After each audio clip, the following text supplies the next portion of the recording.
Esther, this way, please. Stand this way a little bit more. Here, stand this way a little bit more.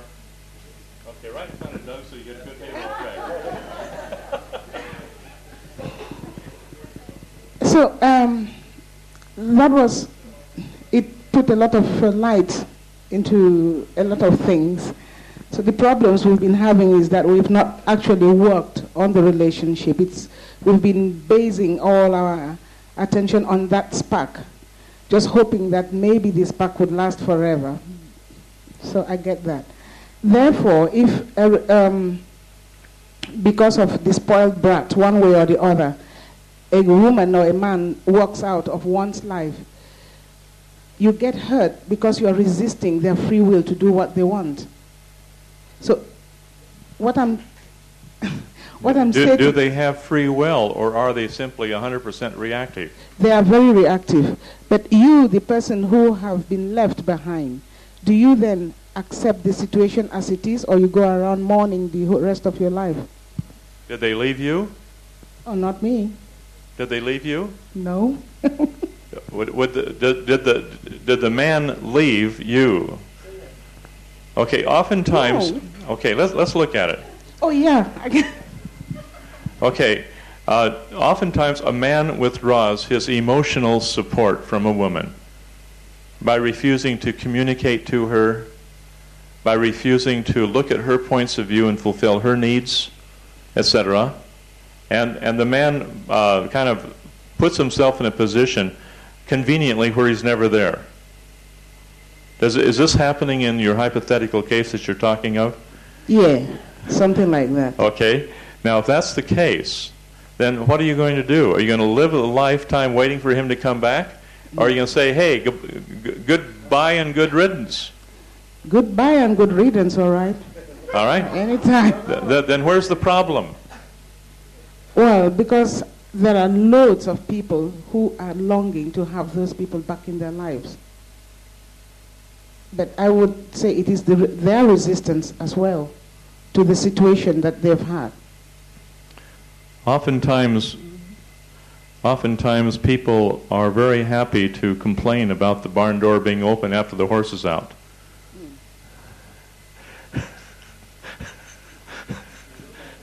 Well, I have had an experience where a guy left, and I sat and looked at it, and I said, well, that's okay. And I went along with my life, and I was later on accused for not having been truly in love with the person. That's why I didn't bother about the fact that they left. And I have been called that I have not had any feelings because I should have been able to sit there and mourn and wait and I don't know what. But the fact that I just went ahead and did my own thing. You have developed the ability, and one of your word patterns that you have inside of you is whatever. Yeah. Yeah, it's all right, whatever happens. Oh. So, you got it? Okay, now. And this is it. Just whatever. I mean, how can you beat that? That's non-resistance. Oh, yeah, I didn't realize that. And you're not beating yourself to death because you know who you are, and you're not holding any grudges because you wish this other party the every blessing that he can possibly handle, right? Yeah, sure. No problem. And it's exciting also to have another opportunity, perhaps. Ah. I don't know. Thank you, Esther. But just remember, when you have that attitude toward life, whatever, there's no resistance to outcomes. Whatever happens is just going to be perfect divine order, and you don't make a mess of things. There's no emotional attachment to outcomes. And you have that gift. I'll make it short. Lunchtime is on, I know.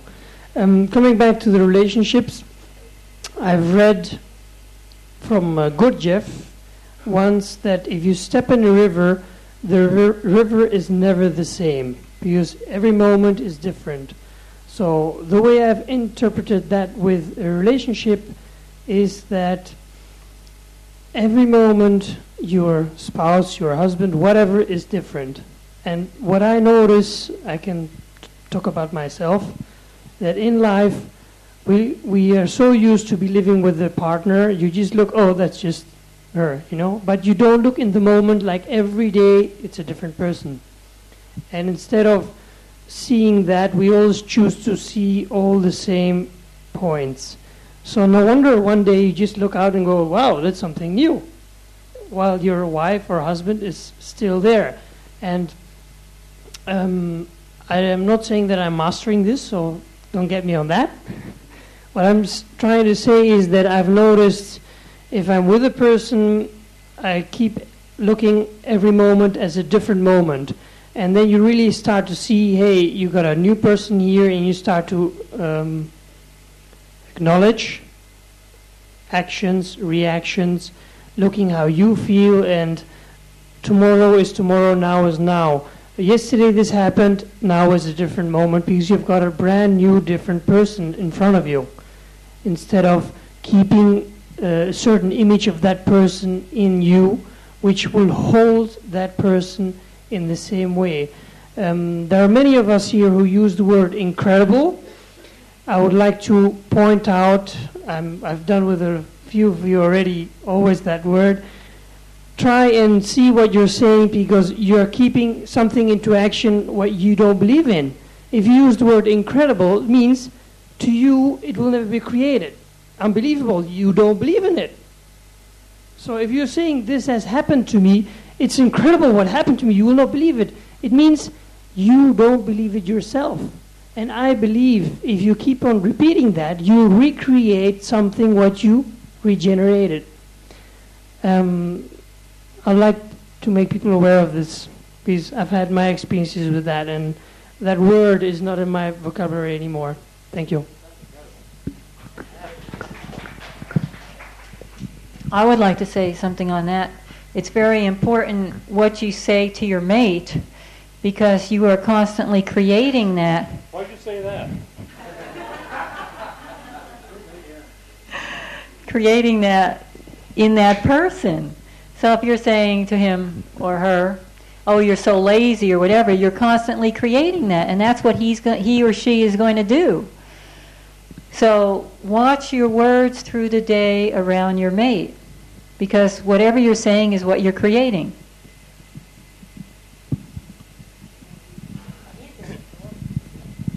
Yeah, actually, I want to go back to the trees. Sorry about that. What I was going to say about the fruit trees, where we live, it was originally an orchard, which has been subdivided. So consequently, we have orange and lemon trees on the road verges. Inside the fences of some of the properties, which are still fairly big around there, 3 or 4 acres, we still have the orchards. Now you've only got to look at the trees that are on the verges, the same trees that are in the orchards that are still there, and see the difference in those trees is it's not just because they're cultivated, because the verges, they're cut and trimmed and all the grass is left there to fall down and create mulch, and they still get the same amount of water as what the stuff the other side of the fence does. But the trees on the verges, the fruit on them is small, it's sour, it's horrible. Where the same trees inside the fence are beautiful. So that goes back to what we were saying. You love the tree, you look after it, and the fruit is being used. We buy our fruit from inside the orchard. I've tried the fruit from on the trees outside. No way, we're not going to eat that lot. We'll buy the other one. Thank you,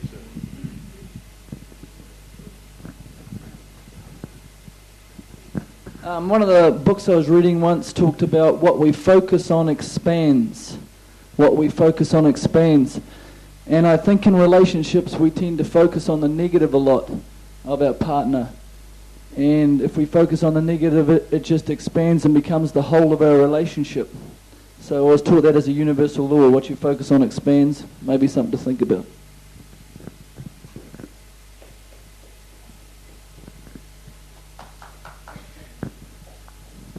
We've probably gone over this a bit by now, but it's just come up to me that it's appropriate to make this comment.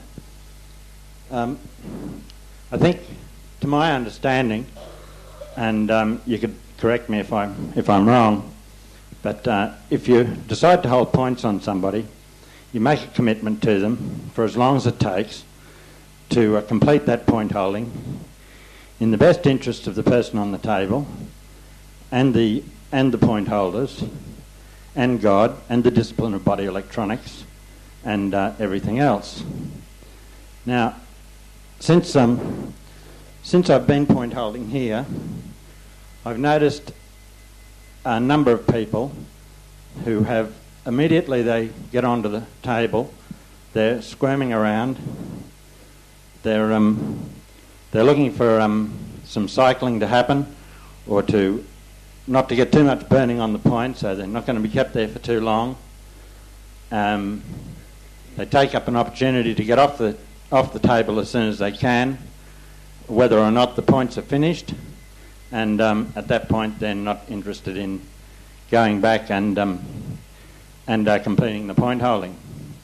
Now, if for those people who aren't interested in making the commitment to the person on the table, themselves, the discipline, and to God, when you are point holding, I'd suggest that you consider what commitment you have made to your partner or to anybody at any time in your lives, and what commitment you are capable of making to any other person or thing in the future. Simon, that couldn't be said better. Thank you very much, sir. Get this on tape. Do you want to be here to talk about the ear candling a little bit? Okay. And who else? And Ken? And Ken, you want to come up too? And Vivian has her specimen over there. Do you want to talk about it first? Well, yeah, all right. I'm sort of finished in a couple of minutes, just sort of a minute or so. I was told I should show this specimen. I was going to throw it away. Sorry? Well, I had my ears candled yesterday by Ingrid, who's fantastic. I didn't know there was anything wrong with my ears. I mean, I've never had any problems with it. But some incredible things came out of my ears. I was quite amazed. So John and Anita asked me to share that with everybody here. And the specimen's here, if anybody wants to look at it. Right. Okay. All right. Yeah. I don't believe you can really see it by camera, except take it up there very close up, and she can get it close up on there. And then pass that around to the people, Vivian, if you would, so people can see that firsthand.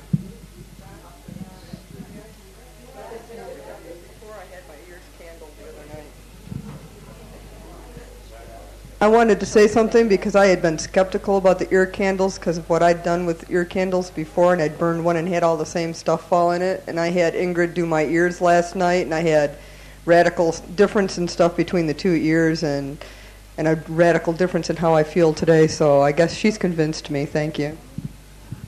Thank you, Donna. Yeah, ear candling can do a variety of things for people. Speak up. Let's see. Well, you can get like varieties of colors out. It can be from brown to dark brown to green to yellow, if it's mucusy, and sometimes you can even get out excess air, water, even entities. There's been times where I've had flames that were this high coming out, and parasites. Yeah. Slightly parasites. roasted. And and fungus, a lot of white powdery stuff if you have really itchy ears. I think it's really it's such a great process, especially I know that I had a lot of ear infections when I was younger, and if I would have had this, it would have helped so much, because I've had mine ear candled about 10 times, and it's been different things that have come out from powdery honeycomb-shaped things to green to dark brown, and my hearing now and just everything has improved so much. I compare it in an analogy to like cleaning out your colon in the same way, and that any orifice of the body is going to expel toxins, and some people are more prone to expel through the ears, and so they have more ear problems. And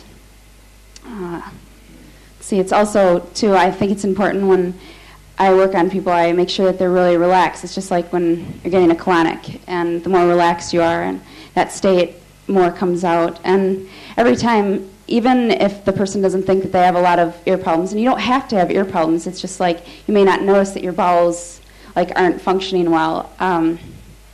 You'll still get out quite a bit, and it's not something that you do repetitively over and over, because your ears have a natural function of cleaning themselves, just like your colon should. So giving a break also. I don't like doing so many one after another, but initially it really helps. I would just like to say, consider the fact that if you have a lot of amalgam, the ear is so close to the tooth cavity that the amalgam may be getting stuck in the ear wax, causing like fungal type problems. I mean, I can't prove that, but it just seems to me that amalgam, since it spreads, could be stuck in there, and it might be advantageous to take it out if you've had your teeth all done, to get your ears done too. I'd just like to add to some of the things that Ingrid said. I teach ear candling back in Calgary, and we've experienced, the fellow who taught me, I've now worked with him, we've experienced a lot of really interesting things happen, and some of them what Ingrid already said, pulling out a lot of fungus and things like that. I did my nephew, who's 10 years old, who had eczema in his hands, and it eventually moved up his neck and behind his ear, and within a half an hour after doing some ear candling, the eczema disappeared from behind his ears, and his hands within a couple of days had gone right down. Now, because he didn't correct the problem that was underlying the eczema in the body, it did come back in about 2 to 3 months. But this is some of the stuff that happens, and I've got people who have hard of hearing, older people who have lost some of their hearing. I've got some really terrific results with this, because what it does is essentially create a relative vacuum within the ear cavity and help to exchange some of that mucus and fluid that's naturally there in the way the balance system works in the body and things like that, and as well as pull out some things that could have been in there since childhood, bugs and different molds and fungus. There's also something else that you notice if people are really sensitive with energy fields, and that their head, the amount of energy that's around their head expands like tenfold just by doing one candle, never mind if you do 2 or 3 depending on what the person needs. So this as well helps to clarify their head, and it really helps clean them out. And another thing to realize is that we have all these acupuncture points in our ear, and that they become stimulated because the ear becomes so warm from this candling process. So I suggest that, if you really want to treat yourself, because it is really soothing and it's a lovely sensation that you get in your body, as well as the helpfulness to clean the ear out, give it a try, and it's really quite enjoyable. Thank you, Ken. Any more on that, Ingrid, or any more on that? No. Okay, thank you very much. Thank you. Okay, I do have one thing that I promised I'd bring to class for some people, that I want you to be very, very aware of this, because I believe after having investigated it, I met several times with the Kiwi Marketing Board in Auckland, and I met with the people, and I got tremendous amounts of information, large amounts of information on kiwi fruit research that is being done now all over the world. It began in China at Guangzhou University outside of Hong Kong area. Now, what they have done is they have taken the kiwi fruit, which was originally called the Chinese gooseberry. The kiwi fruit is a hybrid from that Chinese gooseberry, but it's still kiwi fruit. The action that we talked about earlier in the first part of Health and Human Mind was the actinidin, which is a proteolytic enzyme, which helps with which is a proteolytic enzyme to help with the dissolving of the cancerous tissue within the body for people suffering from cancer. They also talked about the high level of vitamin C, where one kiwi fruit is equivalent to about 2 oranges. And so I thought that just a kiwi fruit, a couple of those a day, give you your full vitamin C content. Now, at the present time, a company in China has been putting out the kiwi fruit extract in the form of Nature's Tonic. Now, this Nature's Tonic is being sold only in New Zealand at the present time. And because people are just not into kiwi fruit extract, they don't know enough about it. I'd like to read to you 3 main categories that are going to be involved in this particular extract. One is anti-tumor, anti-mutagen, and an immunity stimulant. Now, the 3 things here we need to look at very carefully. The anti-tumoral action is connected with the existence of polysaccharides, of which the anti-tumoral activity has been compared with what they call the cyclophosphamides. The result of the polysaccharide test done with biological animal experiments, which are mice with tumors, reduces 88.8% of secondary tumors and 49.6% of the hepatomas. These results joined together of those of what they call 5-FU has a more remarkable anti-tumoral effect than the one obtained from a test without the 5-FU. This is something that they add into the combination. This action is manifesting an effect on the replication of the ADN.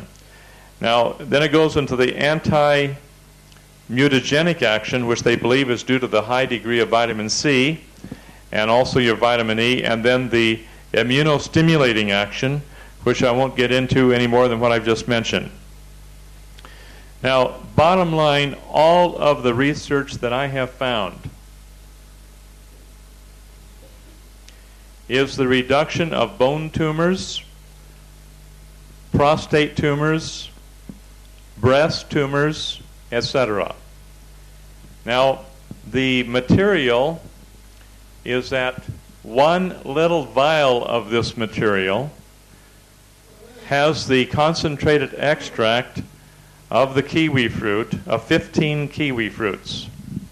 One little extract, a little vial.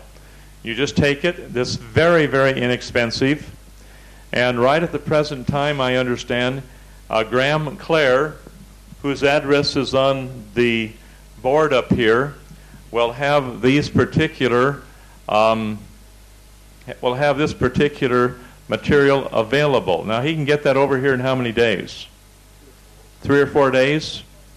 Now, if you want to put an order in, is David Whistler here? Who is here? That's taking orders. Okay. Graham, or pardon me, Brooke, would you be willing to take the time to do that?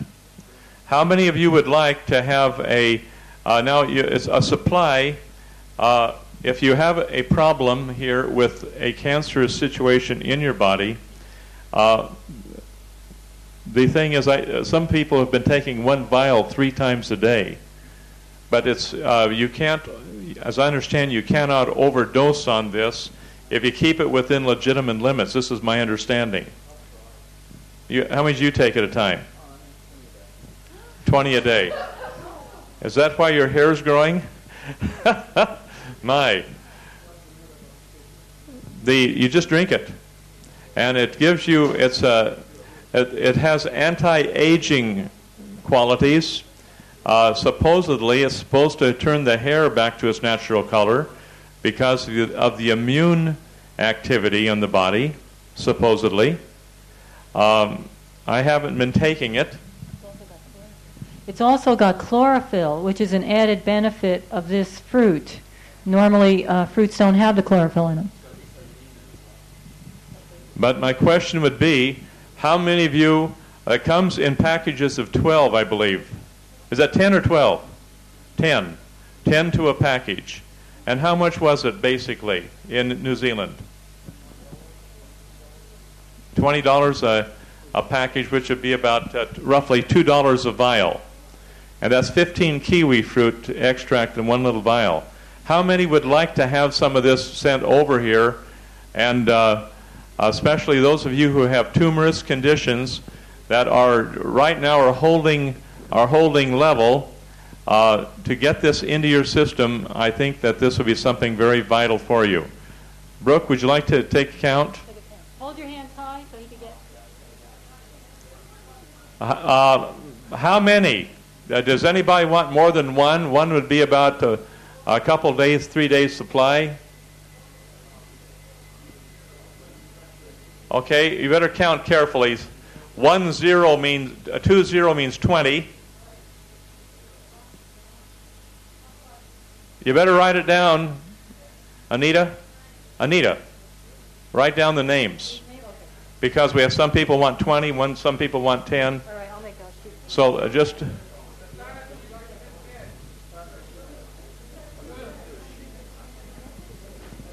pass it on around. Anita, just pass it around. This is a sign-up form. One of the most powerful things on the market, and I know that Graham has he can set things up where you can ship this to other countries right now, and it hasn't been done. So this is just a new product that's come out that's very slow and moving. Okay? Yes, Linda. Pardon me? Ask for the information. Everything should have information with it. Here it is. Right here. Nolene, this is yours? Okay, if I just pass this around, you can take a look at it. How many are you taking, Nolene?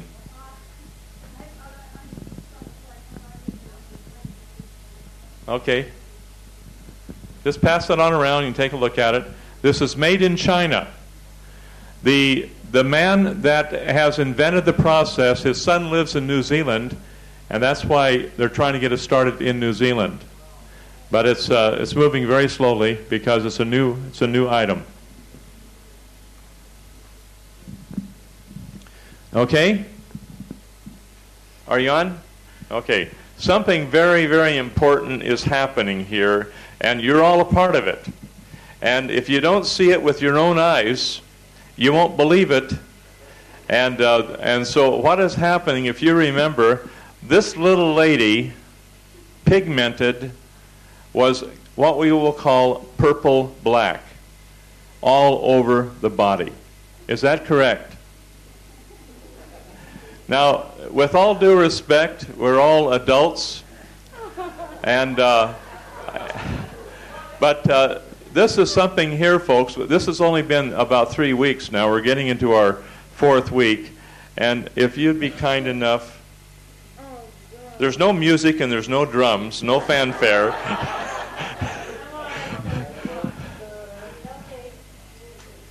But this is something we're all here to...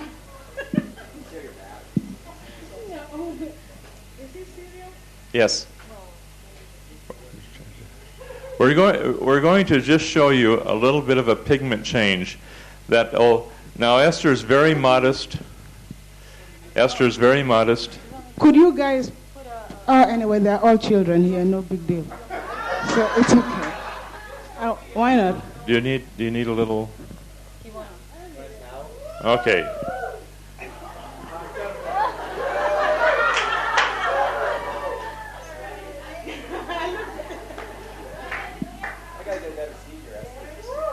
Now, I want you to take a very careful note. Now, if you take a look at the color here across and the color down here, that is no longer a purple black. Now that is a tremendous, tremendous pigment change. Thank you, Esther.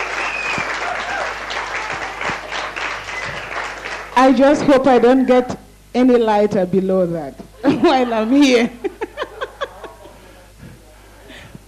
If we had one lady up in Minneapolis, Minnesota, and she had her pigment changed, and she got up in front of the class and she says, I want you all to know that I have been swimming with my black friends for a long time, and my nipples have always been black. Now, my skin lightening up, they can tolerate that. But just after my cranial, my nipples all turned pink. And this is something here I want you to be aware of, that these things do happen. And after the cranial work, we had tremendous amount of suppressed pain. And as that pain does come out, the melanin protein complex in both the skin and the eyes do lighten up. Now, this is something, folks, that you need to be aware of. There is no easy answer as to how to explain this to people, except through the material which you all have in your hand now on the melanin protein complex. And the thing is, you have that information. Read it, study it, and then you're coming from a position of strength, and nobody will be able to fault you as an instructor. Now, Doug, you want to say something on this, sir? No, that's all right. Okay. Well, that was very nice situation. Now, the next thing that we have in point holding is Brendan Fox yielded up his pubic bone for a thumb to be inserted there by Donna Hesse, and Donna pushing in on that point. Everything seemed to go into a cycling, and this was a few days ago now, and Donna's thumb is still numb. And so you will find oftentimes if you have not finished a point, you're going to be left with a numb finger or a tingly finger or a numb thumb. Now on cranial work, this is even more important, because in one situation, we had one lady did not have her cranial completed, and this other gentleman was left with a numb thumb for at least 6 weeks. And so I finished the cranial for that person, and then the thumb immediately upon completion of the cranial, the thumb came back to life again. And so across time and across space, we want to make sure that all of the points that have started have been completed. And I am assuming, and perhaps incorrectly, that all of you have the intelligence and the determination to make sure that those points are completed, so that nobody is left hung up high and dry. Because when the thumb is just all numb and tingling, sometimes you can't sleep because the thumb's all numb and tingling. You're sitting there tingling away, and because a point hasn't been completed. So, Donna, where's your thumb? How is it? Numb? Thank you. Okay, now what we're going to do today, we're going to put Brendan on the table. We're going to have Sama finish up that particular point on Brendan, and Sama is now becoming quite an expert on pubic bones. Now, so we're going to have that happening, and what we're going to look at is after the point is completed, we'll see what happens to your thumb. Okay? So we're going to just announce that a little ahead of time, that we'll have that to work with. Now we're into cranial work.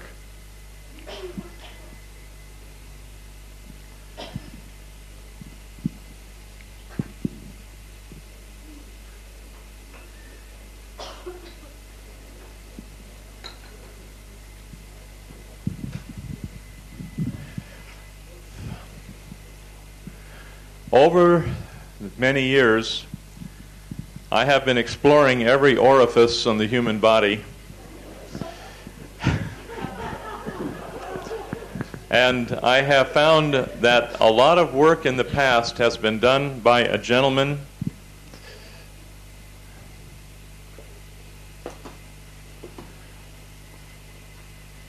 by the name of Major Bertrand Desjardins.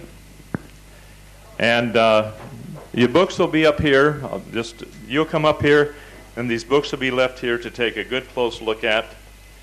And another book here, which is the one. It's by Dr. Sutherland, William Garner Sutherland, and his work has been really immortalized in this book called Osteopathy in the Cranial Field by Magoon. Now, all of this cranial work has been done with mechanical external manipulation. And wonderful results have been achieved by taking the head from the outside and forcing the bone structures to move. And so, over the years, I started thinking, okay, if you can dissolve the calcifications in the spine, then why can't we do the same thing with cranial work? And when you dissolve the, shall we say, the lesions, as we call them, or the calcifications in the sutures which exist between the different bone structures of the head that we'll be getting into, if that can be done, then why in the world are we going to do physical manipulation on these bone structures when we can use body electronics, dissolve the calcifications, and then let's see what happens?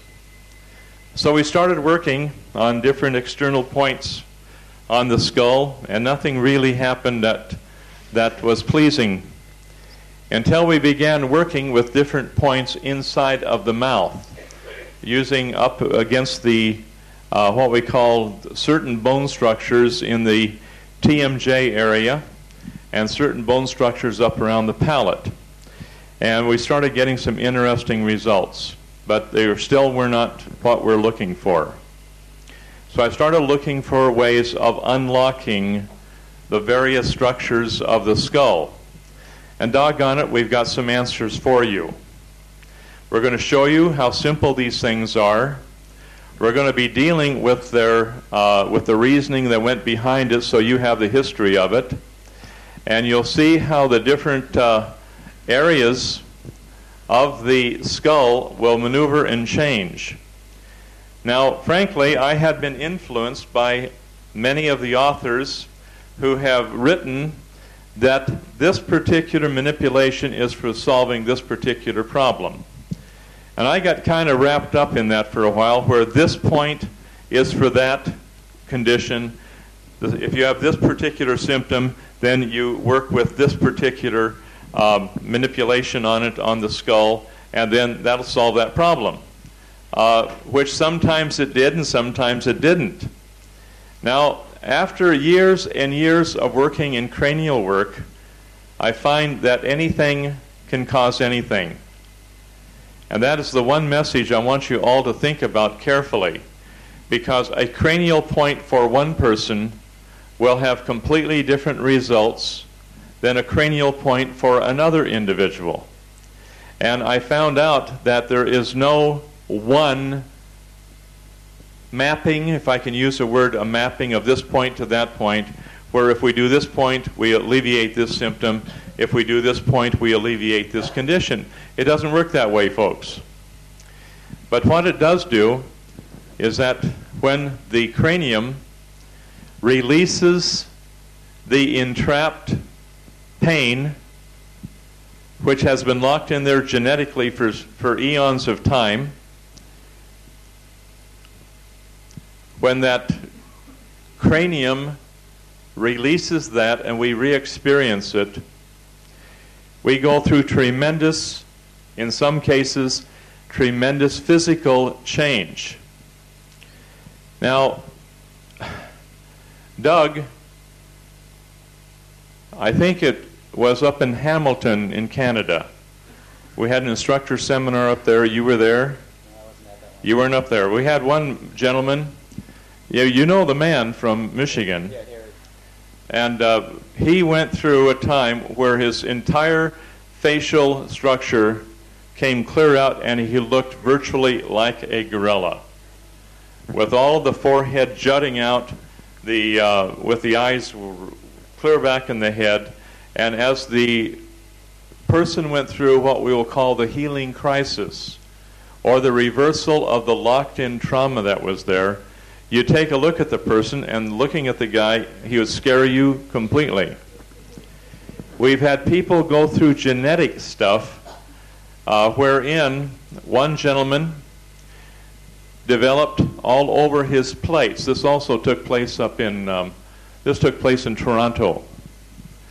And the gentleman got these plates all over him, like on a reptilian type plates, and his hands went up like this into position, both hands just coming up like this, and he was growling.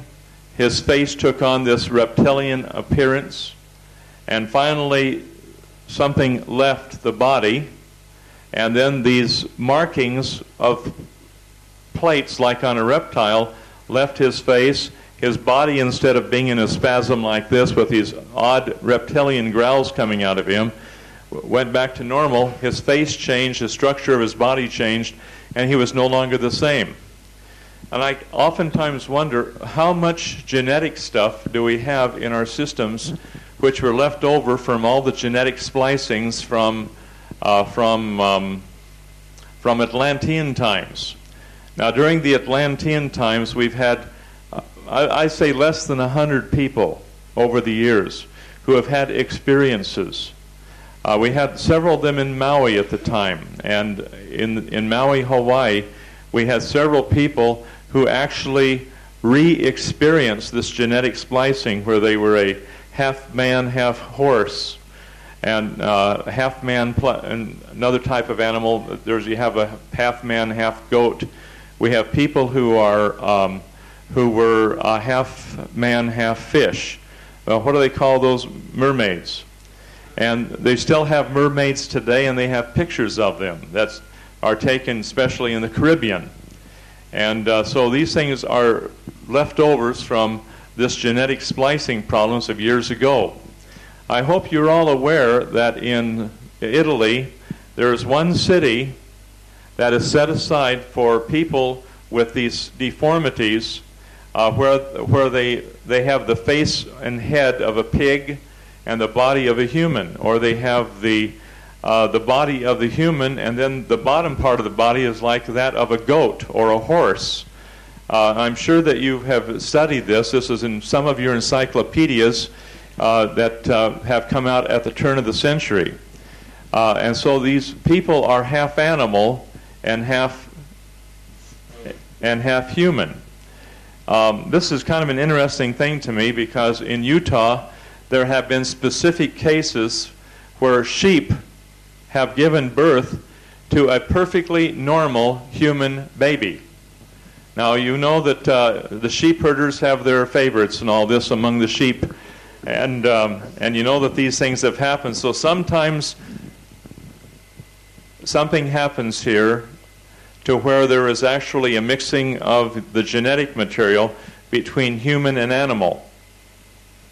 And this has been passed down through history to where all of us, possibly over hundreds of generations, might have a few genetic situations within us that could be of an animal origin. Now, we have to look at that possibility. And sometimes this stuff comes out on the table as there seems to be some sort of a purging of the energy overlays, or the overlays on the DNA, and the perfect DNA pattern thereby seems to emerge. Doug, please, if you have something you want to say, you share it. Okay, but you've seen this with other people. Yes. With the forehead jutting out, and they look just like a gorilla.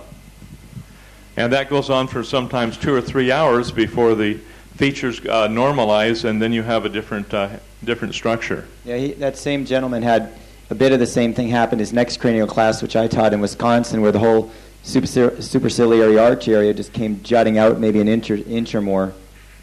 Okay, an inch or more in structure change. And this is not going to be without pain. We've had enough of that. Now, that's the way it is. Now, in dealing with this particular situation of cranial work now, you will find there is in Central America, we've had a situation where Anna Mitchell Hedges, who lives up in Ontario, Canada,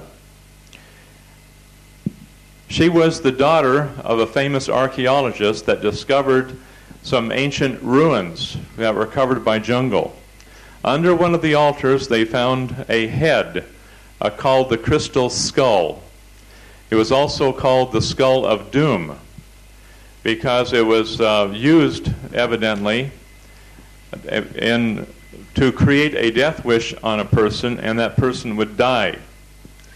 Now, this skull of doom, as we called it, I went to investigate this because of my interest in cranial work, and we went over to visit Anna Mitchell Hedges, and she had this in her home at the time, and people could come over and visit, and I put my hands on that crystal skull for a period of time, and I started seeing and experiencing things, because every time I would think a thought, that thought would be magnetized or increased about 10,000 times. And I was just amazed at the power of that particular thing, because whatever you were to project into that would be like a crystal. It would project out that type of an energy. And that's why a person would put their hands on that skull, put out a death wish, and a person would die. Very, very powerful.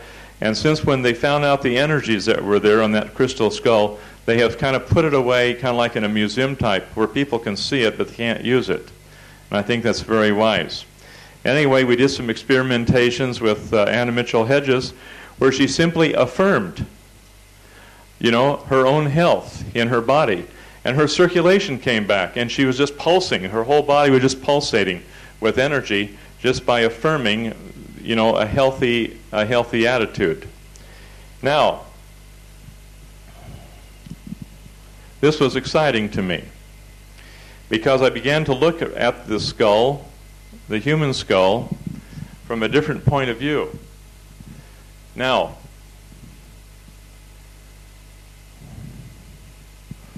I have mentioned to you over the first week of this class of the importance of very carefully going back and undoing the karmic considerations that we have already established through eons and eons of time of experience. And rather than going out here and creating more karma for ourselves by creating and manifesting the desire world of which we are a part, I have encouraged people to develop what we call a state of desirelessness, where we're able to look at things without having to go out here and have more power and more money and more wealth and this sort of a thing, but to have what we'll call constructive action based upon correct principles, rather than doing those things which create more karma for ourselves, adding to the terrible burden that we already have, which has resulted in tremendous resistances, which have resulted in the bondage that we all have, which we call the chains of death. Now, this bondage that we all have will be on a spiritual level, first of all, which will be on the level of the intelligence, which we'll call the natural man. We discussed that during Health in the Human Mind. So you have the natural man, where we have the sum total of all of our thoughts, feeling, and spoken word that have been resisted on the level of the intelligence. Now, secondarily, we have what we call the constitutional man, what we have inherited from our ancestors. And this is another collection of thoughts and feelings and spoken words that we identify with. And we identify with these things as an energy overlay of the intelligence which occupies the body. And so we have those to deal with. Now these will all manifest in a certain way, as well the energy patterns of entities that occupy our body when holes in the auric field have been created from any cause which has created unconsciousness in our being. Now this puts us into a situation here where we take a look at the skull structure, and we find then that people who think a certain way collectively will look alike in certain physical aspects, which puts us into a need to learn the personology material, which has been statistically validated, which Vita gave a good presentation the other night. A brief presentation, but a valid presentation. Now, as our thought patterns change, the structures of our head will change. But we have to be able to, first of all, get the spine straight. This is what I have found over years of experience on this. Get the spine perfectly straight first, which will include the tailbone that we'll be working on as fast as we can.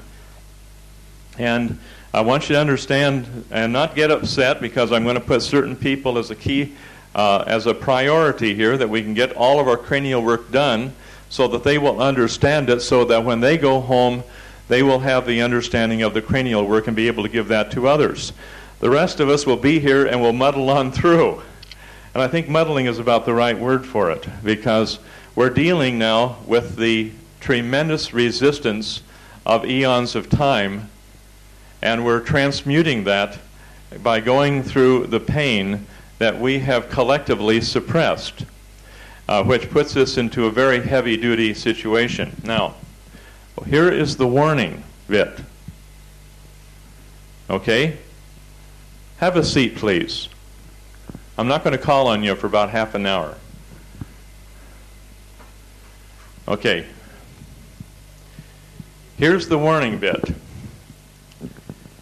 To have that cranial done properly, you must rid yourself of every single vestige of negative thinking. You must rid yourself of any criticism that you have toward any other human being. Now, some people don't listen to me, and they continue to be totally justified in criticizing their mate, which later becomes a mismate. Okay? They don't listen to me because they justify themselves in their finding fault, criticizing and condemning, judging another fellow human being, which often is existing in families. I hear it every day. I listen very carefully, and I see people becoming terribly distressed and terribly upset with me because I simply tell them to love the pain. And the more I tell them to love the pain, the more they fixate on their own pain rather than to relax and love it and work through their own pain. But they become angry because they don't want the pain. You follow what I'm saying? And yet it is their own pain which locks in the problem that they're trying to solve. Hey, I didn't say this idly. I did not say this idly. This is something, as instructors, you're going to have to work with people, and you're going to find that some people you cannot work with because they hate the pain. And they don't want the pain. And they'll do anything to get rid of the pain. And yet they want to be the first one on the table to have their points held, and then when they get there, they're kicking and screaming every step of the way because of all the pain they have to go through. How many people resonate with that? Okay. I just want you to know that that's half the class. The phrase I like, John, is we pray for enlightenment and then complain like hell when the necessary experiences come our way. That's exactly correct. And we want our enlightenment, but we don't want to pay the dues for it. We don't want to have to go through the pain. And so I keep telling the people that you have to learn to love the pain, because if you resist the pain, then the pain that you're resisting will create the very thing that you're trying to get rid of. You see what I'm saying? It's where you destroy yourself in the process, because you're fighting against the very thing that becomes your greatest teacher and friend if you accept that pain and just lovingly go through that. I don't think I'm getting through. I'm not getting through, because this is the whole essence of cranial work. Is pain. How can I explain this? How many of you are aware that when you have pain, that's where all your attention goes? Okay? And let's say that for 4 days I lie in bed in pain.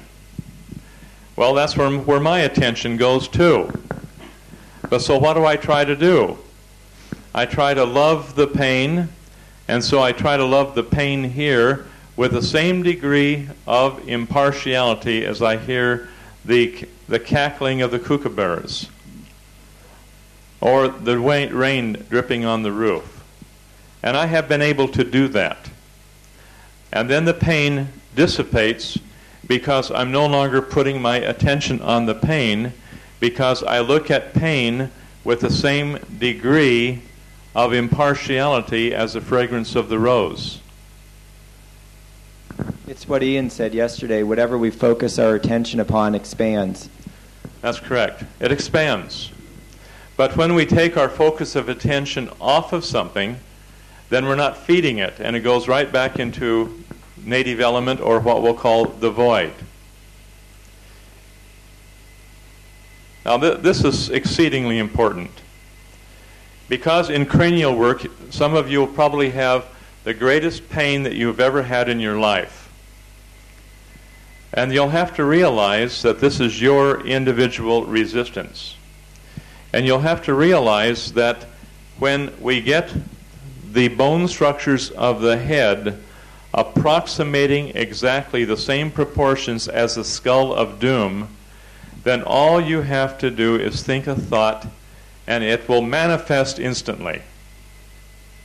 But you have to be so careful not to think a thought unless you intend to have it happen, whether it be a frog croaking or whatever it is. You got what I'm saying? You have to put the thought out, and it manifests perfectly. Sama. When you say when we get cranial structure to resemble the stone of doom, can you explain that? The skull of doom is the perfect formation of the cranial of the human being. It is designed that way, so that every single thought pattern that is projected into that crystal, then that crystal will multiply that 10,000 times. The skull of the human being works identically the same way, so that when that skull becomes free of all pain, it will maneuver itself into a position which will approximate exactly the same physical dimensions as the skull of doom. You got that? And this is wherein, then, a person, all he has to do is think, and it manifests. Now, if we have any vestige of criticism, fault-finding, or anything which would be of a negative nature where we get our tail in a glitch, and we start putting out a lot of negative thoughts, you'll find yourself right in the middle of a hell of a mess that you will be creating for yourself instantly. Now, you may have to have a few experiences about this. You might have to have a few experiences before you realize the importance of what I'm trying to tell you, because things will manifest immediately. And therefore, you have to let go then of things which would be what would be in the field of what we call unholy desires. We have to let go of those things that would be of a negative nature, because if we continue to hold those, our power to manifest them is increased many, many fold.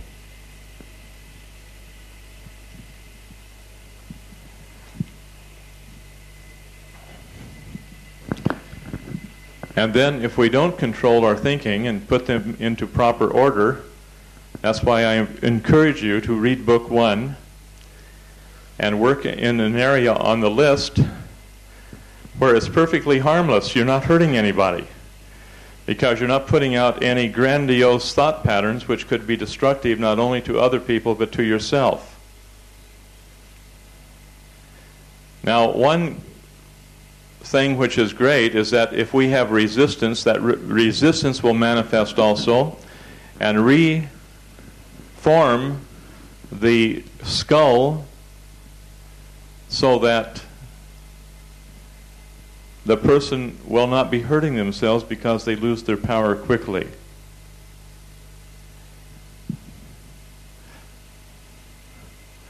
One gentleman I remember from North Carolina, he had huge indentations in his head here. And he would say one thought pattern, which was, well, really, everyone does love me. And then his head would move out and become perfectly round, and these big indentations here would go away, just with one word pattern: everybody loves me.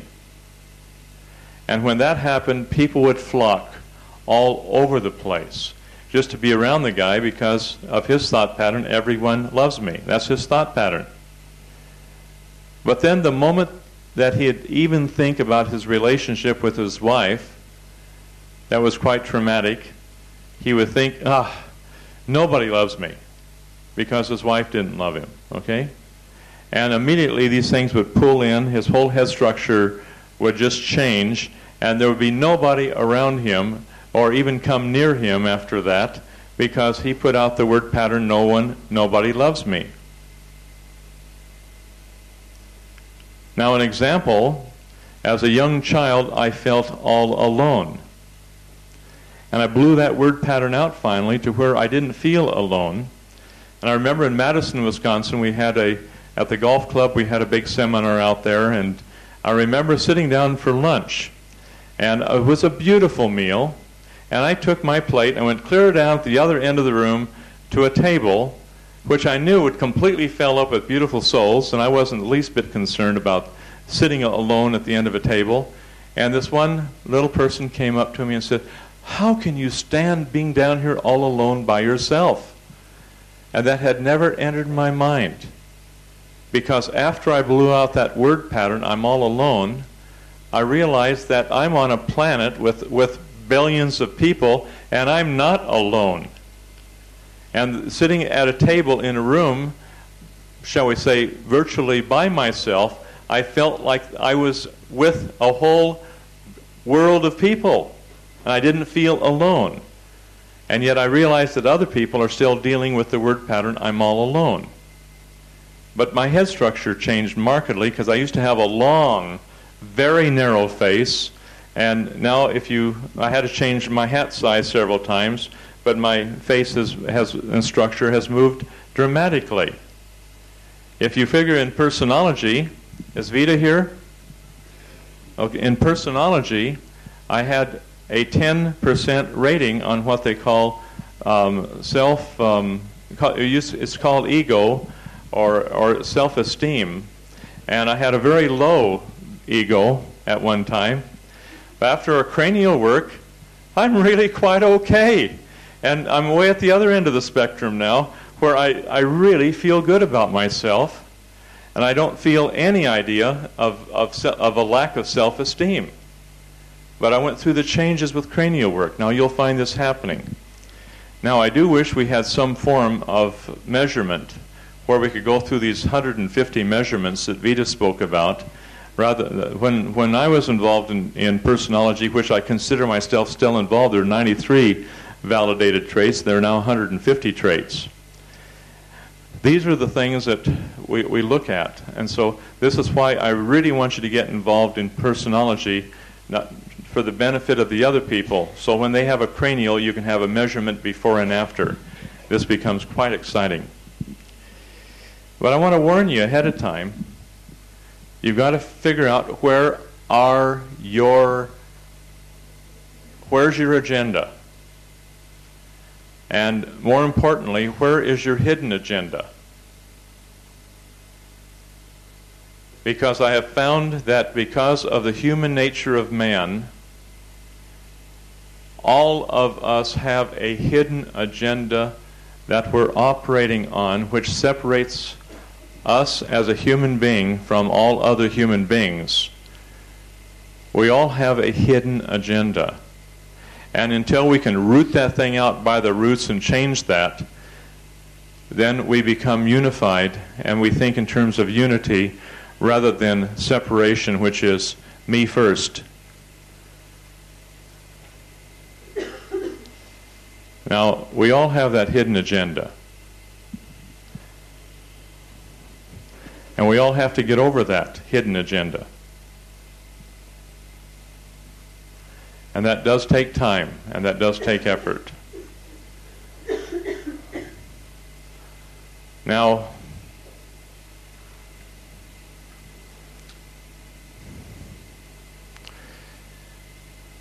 the best way to experience a cranial is by getting into it. So we're going to get into it. Now, do you all have your little packets of cranial material that were passed out to you? Is there anybody that doesn't have one? Okay.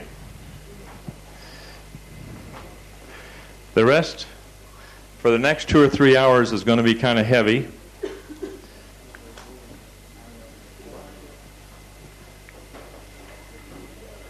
So take very careful notes as we go along here.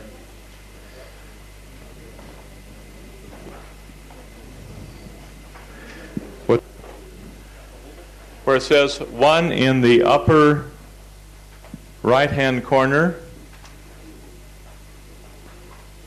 And we talk about the osteology of the skull. Now, I'm not going to take time to read this.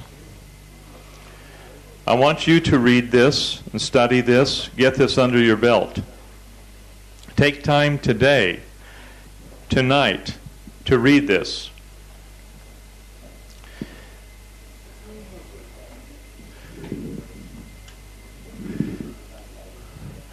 Now, as you are going to look at this, you want it down just a hair? Better? That's better? Okay. Take a look at page 2, upper right-hand corner, where we talk about the anatomy and physiology of the external and internal landmarks of the adult skull. We're going to take a little while on this because as you measure the people in your various groups, which you'll be breaking up into little groups where you'll be working back and forth with one another, I want you to look at point A, where we have 2 temporal lines superiorly. Doug, could you get these 2 skulls together? Get them out here, both of them. Now, the 2 temporal lines superiorly, or what they call the superior temporal lines, will be lines right through this area here where it says A. Okay? Now, in your notes, this is where you have the insertion, the origin, not the insertion, but the origin of the temporalis muscle, which we'll be talking about. The temporalis muscle will be a muscle structure which will come from the superior temporal line on the skull Just know that that's there. It'll be moving down through the side of the head, down under what we call the zygomatic arch. It comes under the zygomatic arch, down through here, comes out under here, and attaches to the medial portion and the external portion here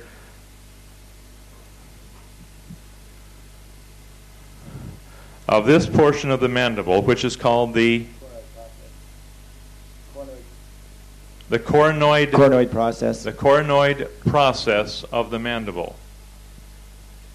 Okay, so it attaches here and comes all the way down under this particular bone structure, down to the inside portion or medial portion of the coronoid process of the mandible. Now that first muscle structure, called the temporalis muscle, will be directly associated to the thyroid. Now these skulls will be up here for your examination. We have two of them.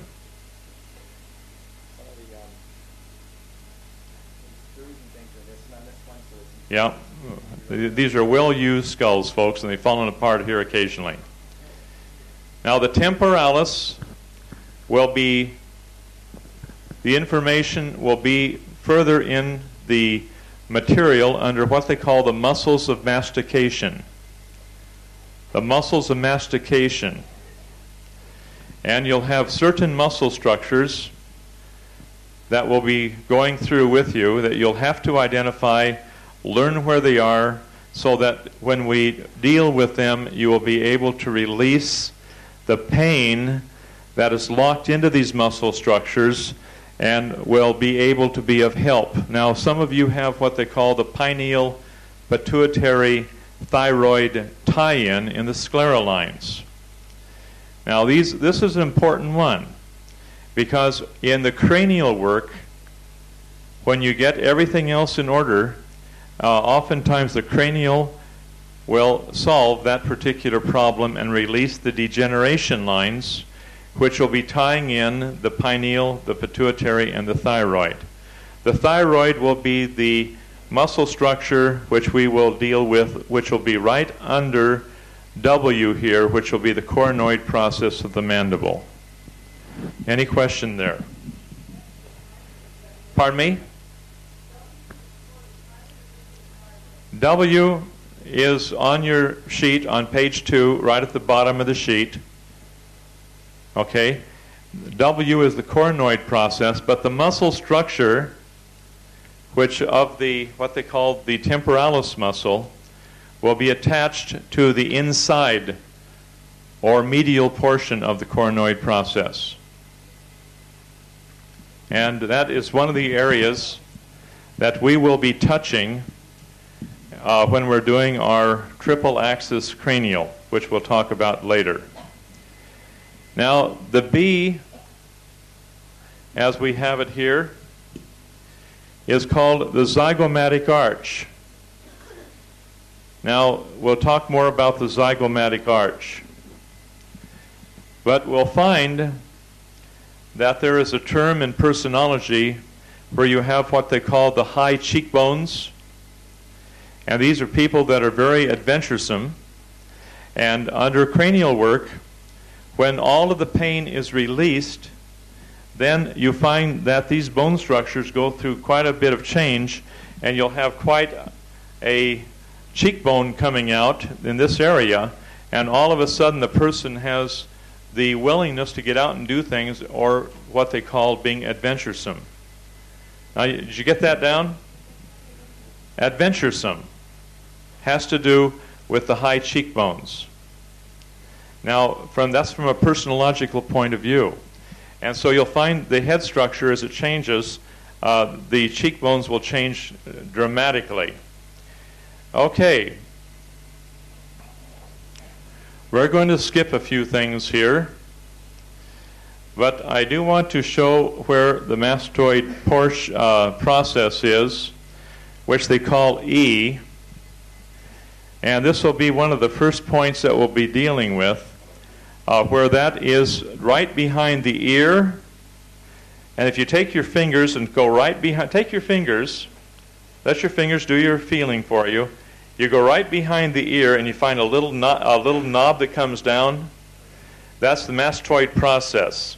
This will be one of the important areas that we have to deal with in cranial work. And I just want to identify that for you, because if you press in on it, you'll find on most people it's quite painful.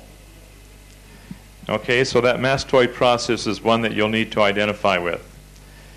Now, the rest of these we'll be studying individually with your groups, where you'll be identifying all of these particular points. There is a couple of areas that I just want to point out. On page 3,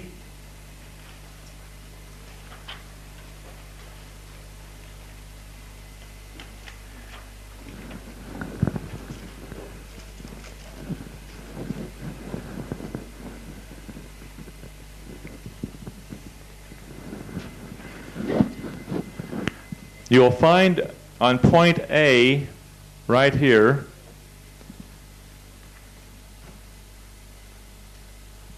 you find that on your chart? Okay. Now if you go over here to page 4,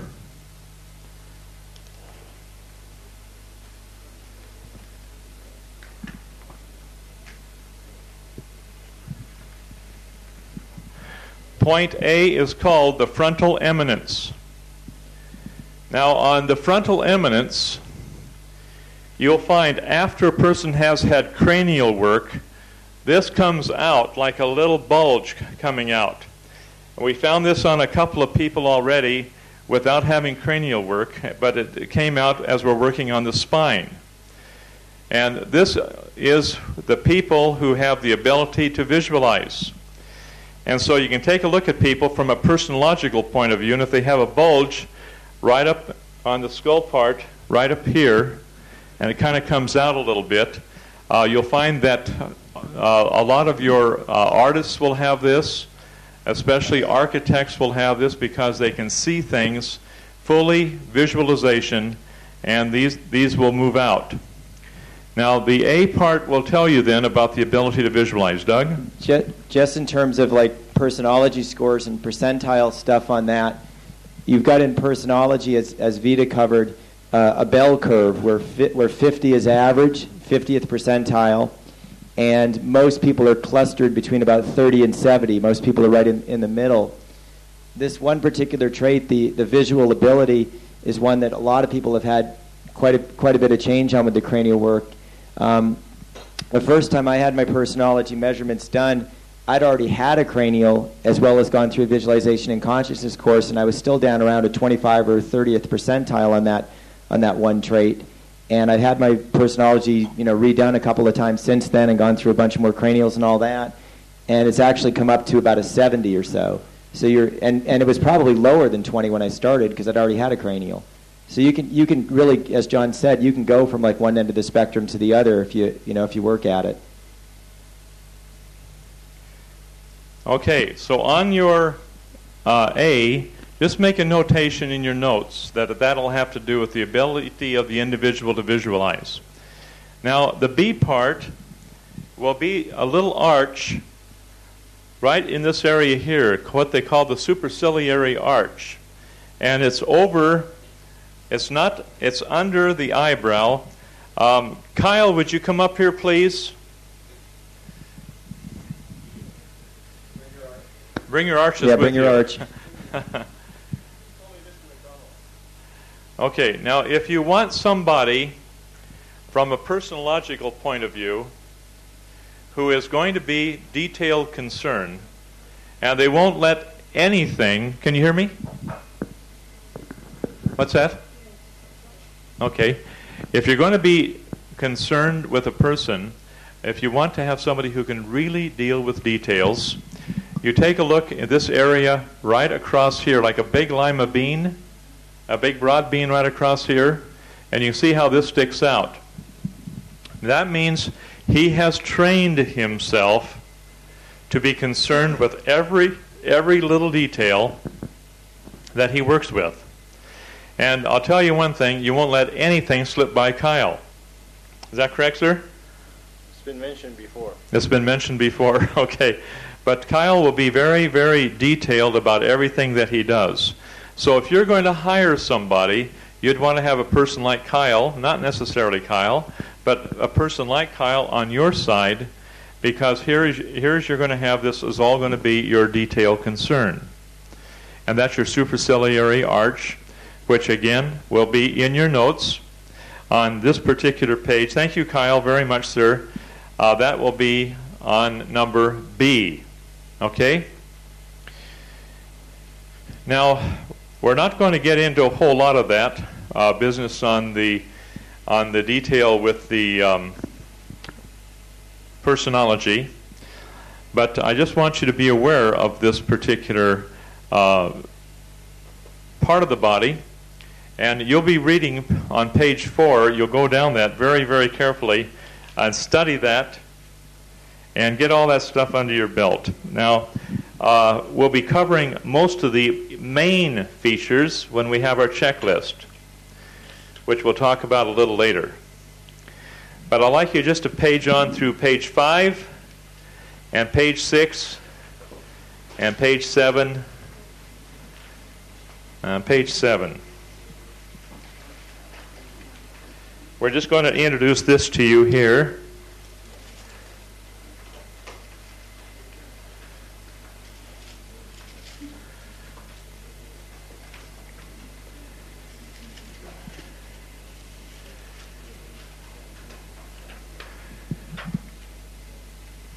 Because this is what you're going to be needing to look at. Pardon? Okay. Where the teeth are located here, this is called the alveolar arch. And this is looking up in the skull. You're looking back up in the skull, the upper palate. Okay? There are certain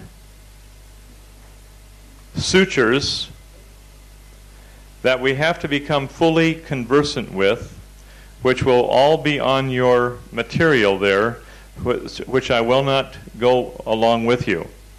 But I want to show you the C portion right here, which is called the cruciate suture. Now, the cruciate suture is where you have the cross from which they take the name cruciate. The cruciate suture will be where the intermaxillary suture intersects the interpalatine. This is the palatine bone here. The interpalatine intermaxillary area here. So you have this going across, this coming down, and it goes up into the skull. And so this point going up into the skull will be known as a cruciate suture. This will be one of the most important points that we'll have to deal with in cranial work, because oftentimes in dental surgery, they will take this, what they call the palatinus,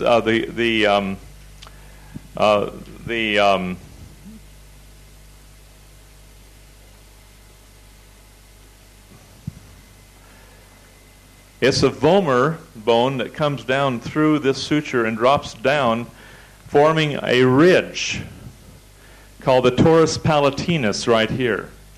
Now, that ridge coming down through here is oftentimes like a ridge on the roof of your mouth. Now, if you just take your thumb or your finger and bring it, and if you feel a ridge in the roof of your mouth, you will have that, and some of you may have a little lump down there. How many of you have a lump? In that, raise your hands if you have a lump coming down there, like a little bunch of grapes. Okay, or just maybe one grape. Okay, quite a few hands are there. By putting pressure on this area and working the pain out, that bone structure moves up into the head, and the whole head structure just opens up like you can't believe it. And you have overcome many, many generations of that torus palatinus. Now, if you have a lump down here, the surgeons in dental surgery have to take that off in order to fit a plate into that, which would cover the roof of the mouth there. And so this will save you any surgery that's necessary.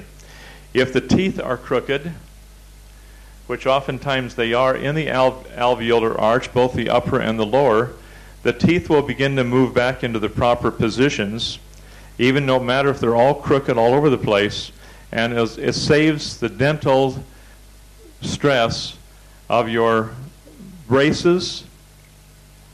You know how they put braces on and it's on there for weeks and sometimes months? It'll save you all of that orthodontal care. And you can get with cranial work properly done, all the teeth will come out straight, and the entire palate will go through a change. Any question there? Now we'll get into that when we get into palate work. We're going to try to do that in the next 3 days. And I want you all to be aware of this with the different people that we're working on. Doug, anything you want to say, sir? 3 days? Hey? Nothing. Nothing yet? Okay. I'm talking about the upper jaw here, okay? And then also in the lower jaw, as we do the work, the lower jaw, all the teeth here change also. And all the crooked teeth straighten out. Where your jaw is all pinched in, and there's no room for the what they call the wisdom teeth, and they're all crunched in there and bent in, and impacted. Okay, the jawbone actually changes shape and structure. Case in point, where's Tom? Where's Tom? Tom, remember how your chin changed there? Did your teeth roll around there in the lower jaw? Did you have any teeth change? Did your bite change? Okay. Tessa's did. Whose? Tessa's bite changed. Whose? Tessa. Tessa, did your bite change? Would you come up here and like to talk about that? Because I want you to become aware that you're going to go through changes.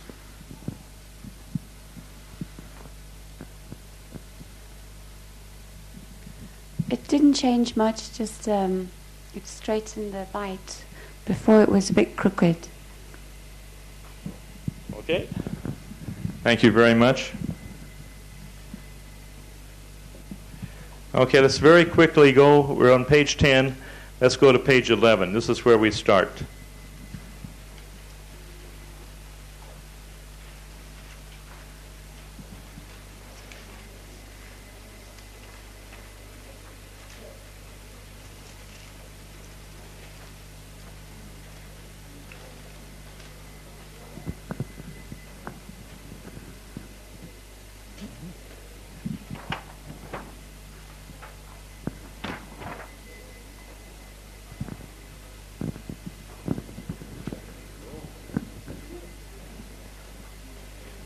I'm not going to use that. We use this.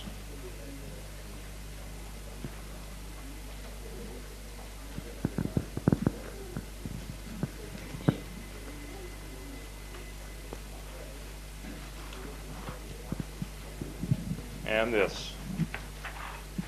Okay? You saw those two we put up here?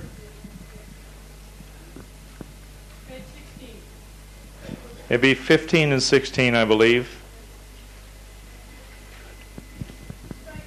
Okay, we've got here on number 1 the coronal suture.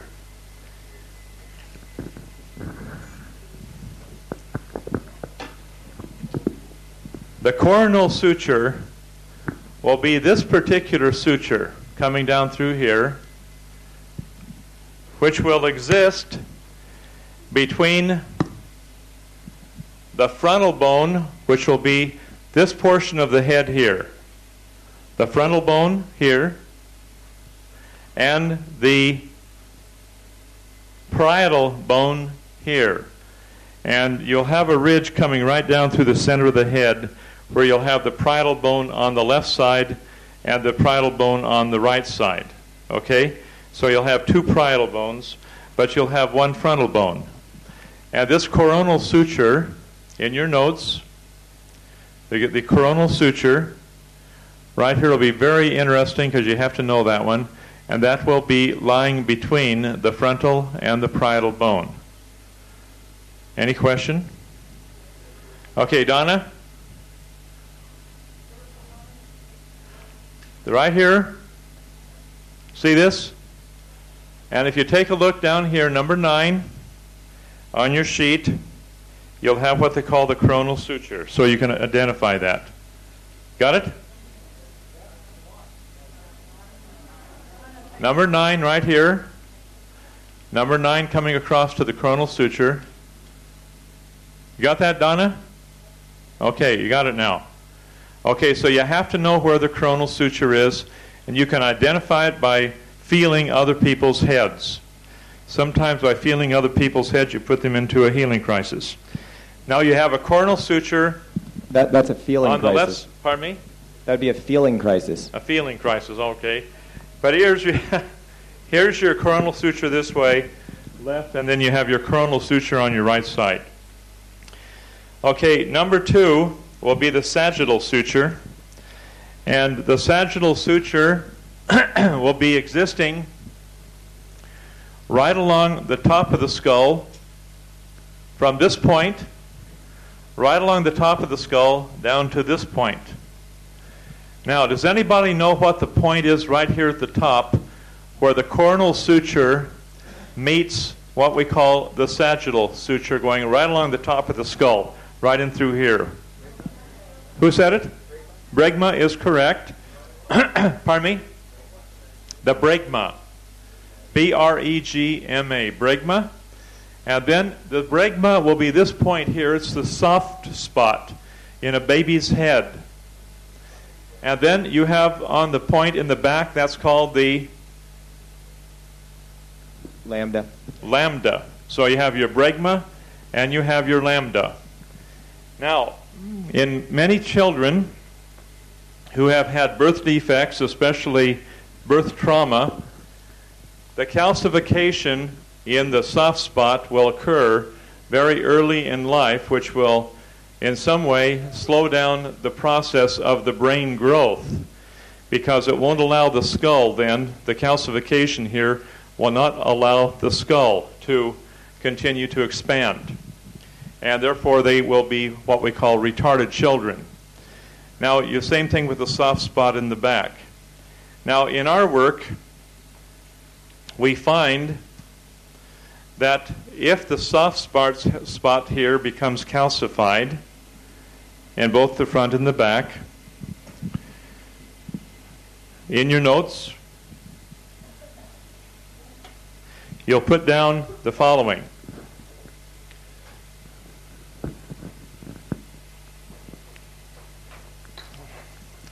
That any suture, calcification, or what we'll call a lock, which freezes the action of the sutures, which all those sutures will have a certain amount of free motion, okay? But any sutural lock or calcification, or what is sometimes called a lesion, will cause gradually the formation of sutural locks all through the skull. Now, there is what they call the primary respiratory mechanism, called the PRM, the primary respiratory mechanism. Now, the primary respiratory mechanism is roughly from 14 to 17 beats per minute, which will be called the cranial sacral pump. And this creates a pumping sensation in the bone structures of the head when the bone structures in the head are loose and mobile, it'll pump roughly the material in the skull, which we'll call the cerebral spinal fluid. It'll pump that down through a big hole at the base of the skull. See this great big hole right here? Right here? That hole is where the spinal cord moves up into the skull. It's called the foramen magnum. It'll be on your charts that you'll be expected to learn. Memorize these different little holes. Now, the cerebral spinal fluid surrounds the spinal cord.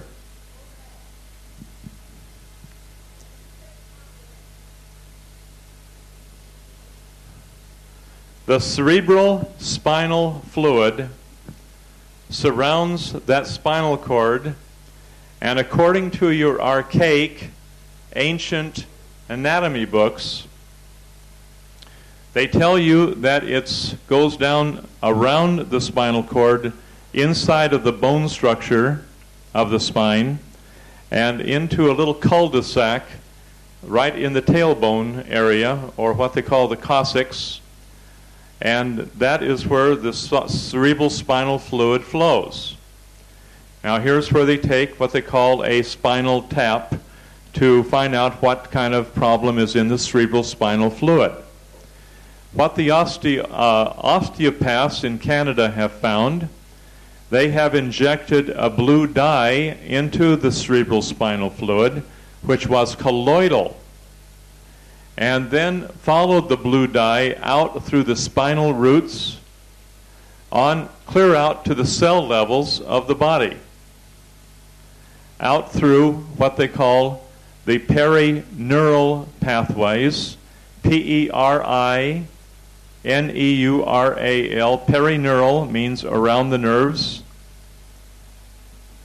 Secondly, the perivascular, P-E-R-I, like perimeter means around, P-E-R-I, vascular, V-A-S-C-U-L-A-R. This is around the blood vessels. And then it moves out through the tiny, hollow, collagen fibrils, F-I-B-R-I-L-S,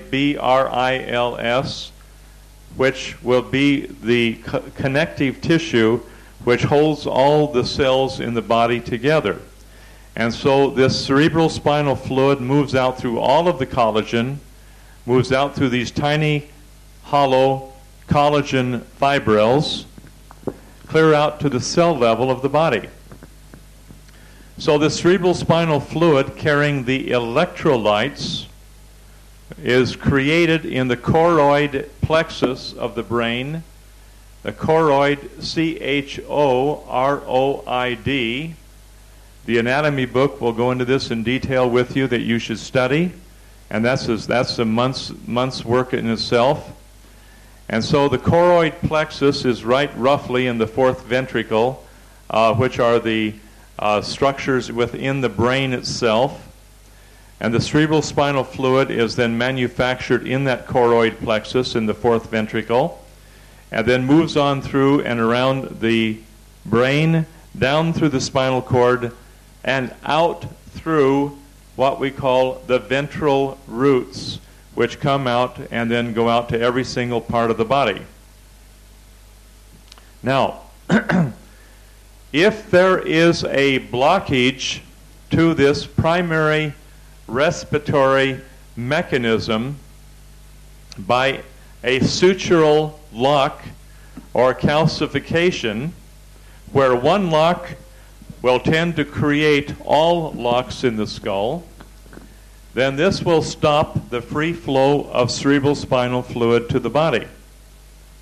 And therefore, there will be certain organs which seem to have a reflex action to the certain calcifications in the sutures of the skull, wherein there's a one-to-one correspondence between these blockages on the sutures and this distribution of your cerebral spinal fluid to the various individual parts of the body. For example, if a lady has a problem with her ovaries, you can work on the spine and get that spine perfectly in gear, but the black spot in the iris of the eye does not go away. But then with the cranial work, it dissolves the calcification in the sutures, which would correspond to the ovaries, and then when that's taken care of, then the cerebral spinal fluid moves. Now, why do we need the cerebral spinal fluid? The nerve supply does not operate without the free flow of cerebral spinal fluid. Tom? Come up here, sir.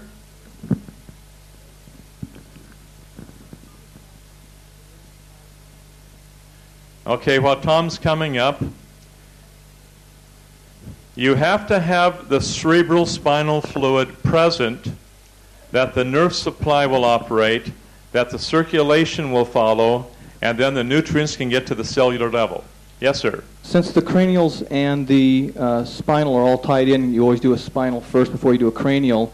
When you have the burning and stuff through the sutures of the skull and you're getting rid of some calcification, can that fire, the kundalini, since it starts from the root anyway, can that go up through the spine, clearing calcification through the spine as it goes up to the skull and clear the calcification there? It can happen. But normally, because of our barbarian state of being of a warlike nature, where we have, through many, many centuries, we have mastered the art of war, our job now is to master the art of peace. and as a result, we need to dissolve then all of these calcifications that hinder the free flow of cerebral spinal fluid. Now, for example, it doesn't matter, but let's say we have a part of the body that's not healing. Okay, first of all, we have to get out. Here's the step-by-step procedure. First of all, we have to get out the mucoprotein, because the mucoprotein will block all of the nutrients, including the electrolytes, on getting to the cell. Then after we get that mucoprotein out of the way, then we have to make sure that all the cerebral spinal fluid is there. And then that will then open up the nerve supply. So we have to now make sure the nerve supply is opened up. And we've talked about all that. And then we have to get the circulation out there. Therefore, we have to get all the nutrients out there. Okay? So now that's the step-by-step procedure that we have to go through. Now, basically, we have shown you before with the endocrine glands that we have to go pineal, pituitary, thyroid, etc., down through the list. But then the bottom part, the testicles, ovaries, the spleen, the pancreas, heals from the bottom up. The same thing will be true with the cranial work. We can't go to the cranial first. We have to go back on a heavy nutritional program, get the mucoprotein out of the way, and then we have to get the spine perfectly straight. But we can't get the spine straight until all the hormones are there as a catalytic agent. Most of you have your hormones working pretty good. Okay? Now, once that's done, we get the spine straight, which is just like getting the antenna straight. Then we get the tailbone straight, which we'll be doing here in the next couple of days. Okay? Then once the tailbone is straight, then we go to the cranial work and get that done. Does that help you? Okay, and you understand that kind of the concept we brought out earlier, the first shall be last and the last shall be first type of thing. Okay, Doug. If you look at the book that John held up earlier on Dr. Sutherland's work, the Osteopathy in the Cranial Field by Magoon, which is an excellent book. It's a little tough to get, but usually you have to get an osteopath to order it for you. But there's a couple of principles in this book that would apply to Tom's question directly. One of these principles is that if you look at cranial lesions or abnormalities, and spinal lesions or abnormalities, you'll find there's a one-to-one correspondence between the two. In other words, for every cranial abnormality, there's a corresponding spinal abnormality. For every spinal abnormality, there's a corresponding cranial abnormality. So that's one principle, one-to-one correspondence between the cranium and the spine. The second principle that they have in this book is that the pattern of cranial abnormality appears to precede and dictate the pattern of spinal abnormality. The cranial abnormality appears to precede and dictate the pattern of spinal abnormality. So if you now look at this from a healing crisis concept, where apparently the cranial problems preceded the spinal ones, in a healing crisis concept, we often have to unravel the spine just before we're going to really be able to get good results on the cranium, because on the one hand, you have this concept of going back through things in reverse order chronologically. The other concept in healing crisis that you always have to adhere to is that you're going in reverse order of severity. So one of the things that you'll find is that if you tried to skip right ahead to a cranial without doing the endocrine work and the spinal work and everything else, it would probably be fairly ineffective. So you go through the STO, the endocrine points, perhaps some of the organs, the spine, and this makes it possible for you to get some good results on the cranial, but only to a point, because the cranial is not going to be complete as long as you still have other problems in the spine. And of course, you won't be able to get those spinal problems taken care of until the cranium's taken care of. So sometimes what you end up doing is going through one layer of the spine, which helps you to get a certain amount of improvement in the cranium, which then allows you to go back to the spine and get more improvement than you could have got before the cranial. Once you've taken care of the spine, you can often go back to the cranium and get more improvement than you could have got before. So it gets a bit circular after a while, because you've got layers and orders here to deal with. Any questions? Okay, Bob. This might seem a very obvious thing to most people, but to me, sorry, with the checklist, okay. I can only talk with two hands, John. With this cranial checklist, the obvious thing to me is what are the remarks? I mean, most people, yes or no is not going to apply there.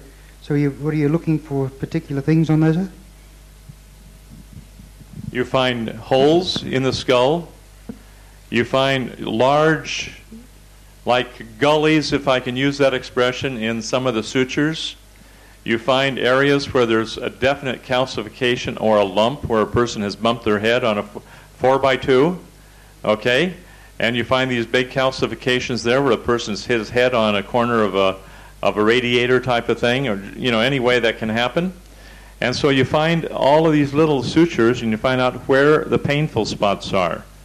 You find out where the lesions are, the calcifications, where there is an abnormality, where you can feel it and realize there's something there that is different than, where it's a delightful deviation from the norm. And it's separate from any other situation, because if you can't feel it and there's nothing there, that means the suture is absolutely normal. But when you can feel it and there's a painful spot there, as you go along the sutures, wherever the suture might be, then those are areas that you make a little mark about, because after the cranial is over, you'll remember getting burning in these special areas where the calcification dissolves, which sometimes will be totally unrelated to the points that are being held in the cranial work. But it'll move and change, which makes this work absolutely wonderful, because the entire cranial will change just by hitting about 4 major master points.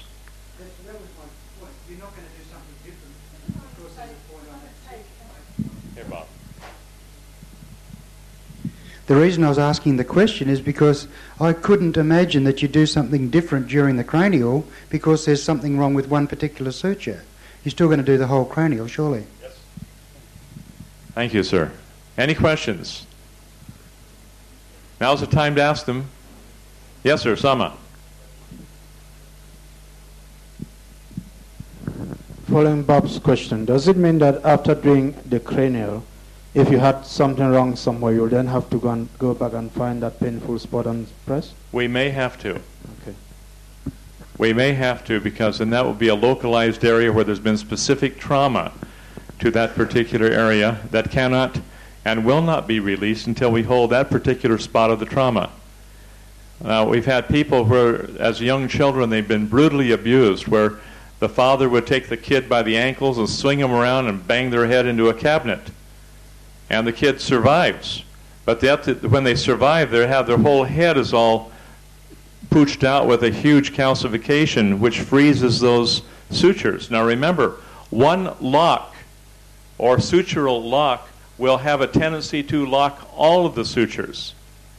And so therefore, we will have then, usually at the age of 68, which is according to Sutherland's work, then usually the head is pretty well calcified by that time, thereby locking all of the sutures. And the person then ages very quickly and dies. And so our job then is to open those sutures up where the cerebral spinal fluid flows, and the person then is reversing the aging proposition to give us more time on this old planet so that we can repent satisfactorily. Okay. In the case of simple injuries... Speak up, please. In the case of simple injuries, there's just a general principle of find the pain and press. However, an example of someone who maybe... there's someone at home who had a very small bike accident recently and hit his head and has a whiplash. So in that kind of a situation, they're going to have to start at the bottom in body electronics, so they and work through. You can't just go to that area. You can. You can. You can. But it may not work. And so you have to go back to the bottom and start up again and find out where is the blockage which keeps us from working properly.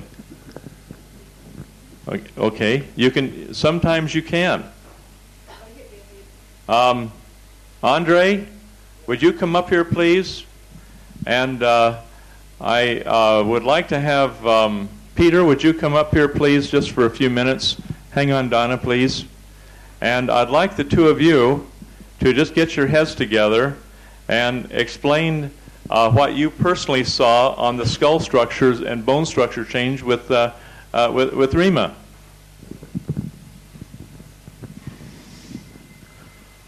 Oh, just the positions of the... Can you hear me? Right.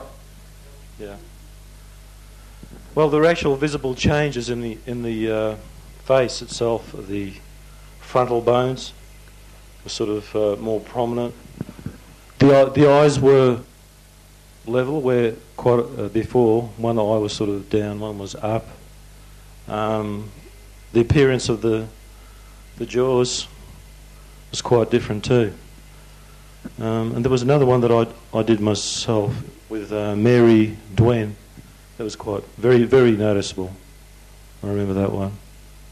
And it was like a total sort of plastic surgery, you could say, but without any surgery. Yeah.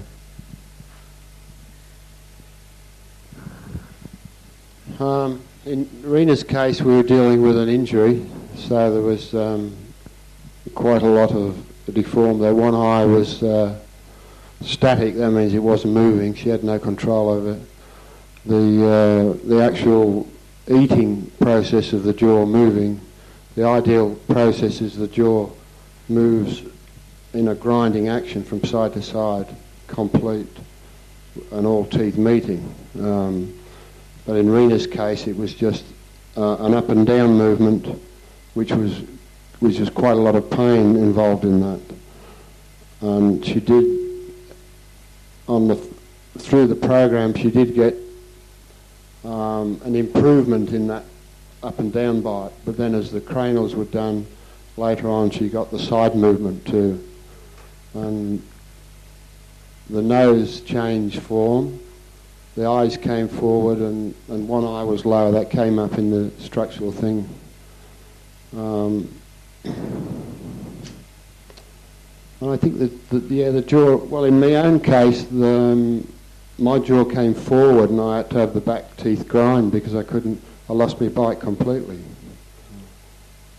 And I just had to have all that was happening, the back teeth were just my jaw, actually, the bite went interior. Yeah. And I lost my bite completely, and I just had to go to the dentist and get the back teeth ground a little bit so that it would come, so I got my bite back. Yeah, I think I recall that wasn't she supposed to have some surgery to the jaw, and apparently that part of the bone, which was not okay, had regrown, so that it was a full normal osseous structure there. Yeah, there was a half-inch that had been surgically removed. Surgically removed, that's right, yeah. That's right, I remember now. So that was very spectacular. Yeah. Right in front of the class, which Andre will remember and Peter will remember, this part of the jawbone that had been surgically removed, restructured so that she could have a bite again.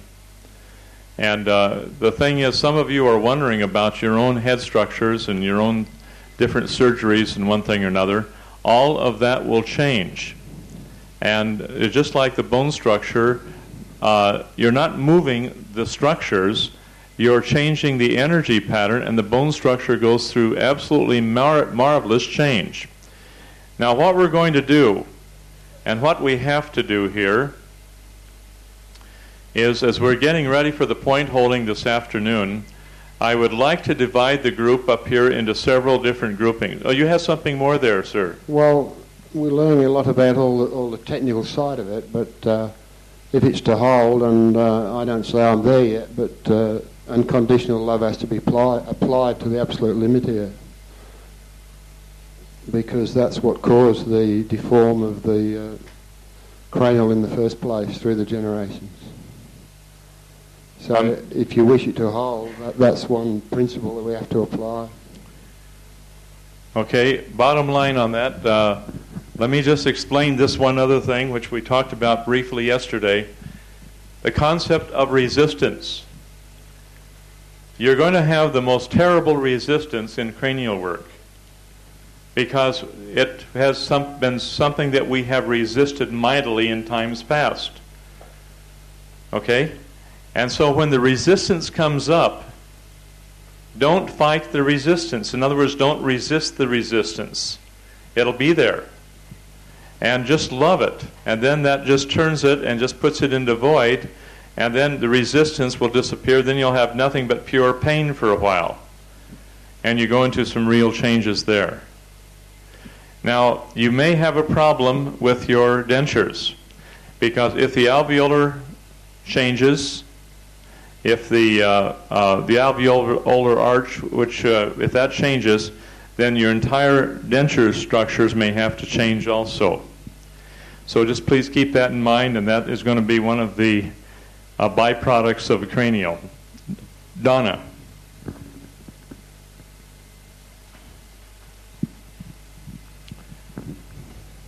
Well, I got to answer before my question now, because to Carol, my husband got in a really bad car accident wherever you're at, and we wiped off the bump on his head right off. It took us about 10 minutes to use Schweitzer and visualization, and it gone. I didn't even think to do the spine. We sent him to a chiropractor for that. Next time we'll do that too. Are there diseases in that can be, like maybe Alzheimer's? Would that maybe be from the sutures not being able to move freely over a period of years? That's exactly what happens with your Alzheimer's, is the sutures become all calcified. But we don't know the full cause of that as to why it happens from a mental point of view and or a nutritional point of view. What we have found is that with Alzheimer's, you have a person who kind of gives up mentally. And when he gives up mentally, the body just simply goes into a state of incrustation and just hardens right up, and that's it. Okay. There's a little phrase that I use, never give in and never give up. And I think that's a good one. Because when you give up, you're done. The best defense is a good offense. And so you never give in, you never give up. So just keep that in mind. Because in body electronics, you run into some pretty horrendous things, a lot of real terminal illnesses. And you find a lot of people giving into the pain and giving up rather than working through the pain lovingly and willingly till that is all clarified.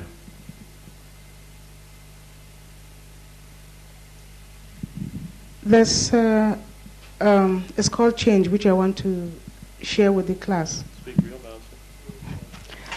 There's a facial change, which I want to share with the class also. When I went to America, I did not have a ridge here. This whole place was completely flat. From some of my old pictures that maybe Tessa has seen, or the whole of this, I didn't have this. I mean, if you feel here, you can feel a ridge there. It was completely flat. So there was, and they were calling, I had a nickname at home. You know, like they used to say they have placed a heavy pot on my face, so it was completely flattened. So from the cranial, this developed. Doc told me that my open teeth will close, but what happened was that I had a nose after the cranial.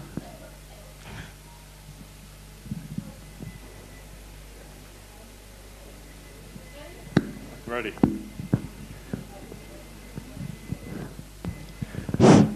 Okay. Now, first of all, I'd like you to take your notebooks out and turn to page number 48.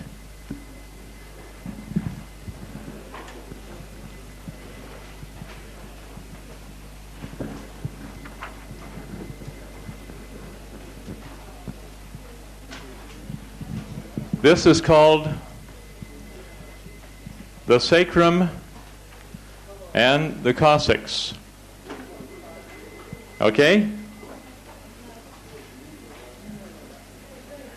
Now, for those people who are being launched heavily by Friday and Saturday, today you'll be on the table and we are going to be combining any final back work that needs to be done with the tailbone. Now, those people for sure will be Nimrod, Lindsay, Tom, Nolene, Willem, Louise, and then we'll have Jane and Jane, Heather, and Allison, along with Gavin. Okay, so we've got quite a number of people here that'll be started out on the tailbone. We will explain this for a few moments. Could we cease with the disturbance in the back of the room, please? Oi! Just leave your conversations alone, please. This is class. Ingrid, have a seat, please. Like now.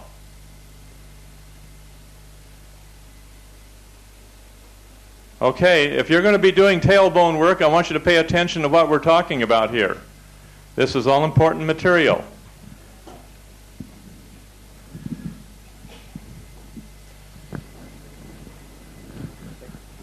Where did my pointer go? Here we are. Now, coming down from the cranium, your full attention, please, this direction. Now, let's get out of the dream world and get back here. Pay a close attention to what we're doing right up here, all of you. Okay.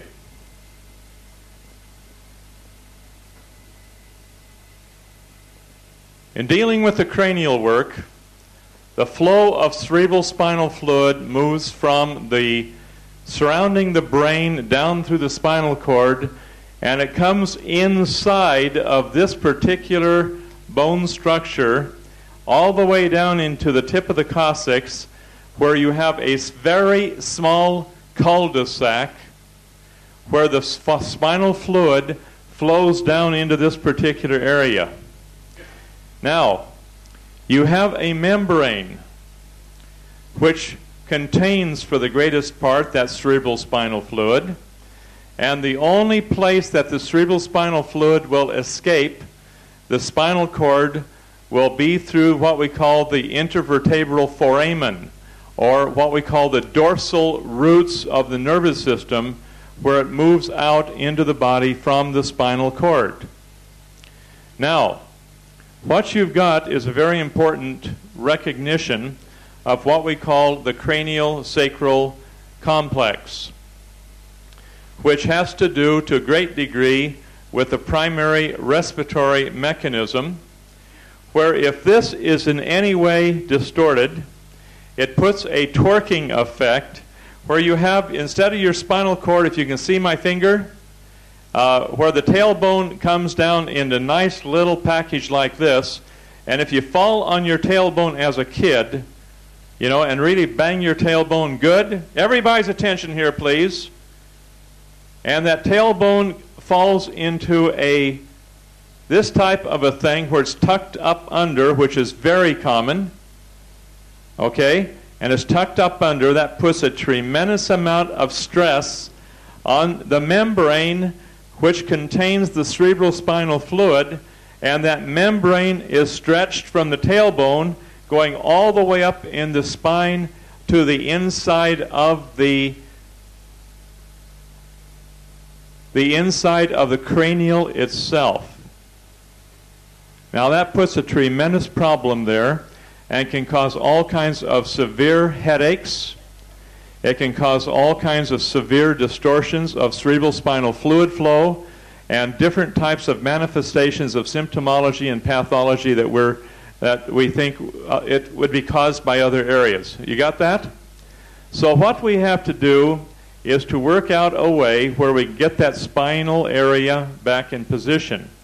Now what the chiropractors do, if this part here is bent this way, they go in with a finger cut or a examination plastic hand up through the rectum, and they grab a hold of that whole area that's bent and then pull it out, which adds insult to the injury. Now it does a manipulation, but the thing is the calcifications are still going to be in this area, and you break those calcifications up, and it's very painful, and then you have mini hemorrhaging in that calcification that is broken, and then you have calcification again forming around the mini hemorrhaging, and you're adding insult to the injury. So we don't recommend doing that. But what we do recommend is eliciting the pain in a certain manner, and when we elicit that pain in the proper manner, then the pain dissolves the calcification, and you just feel the thing go click, click, click, click, click, click, click, click, click, click, back into position, and you have a nicely formed tailbone after the burning is complete in that particular area. Are you with me on this? Okay. Now, how do we go about doing it? Is there a table back there? Can we bring a table right up here, Rex, and you bring yourself with it?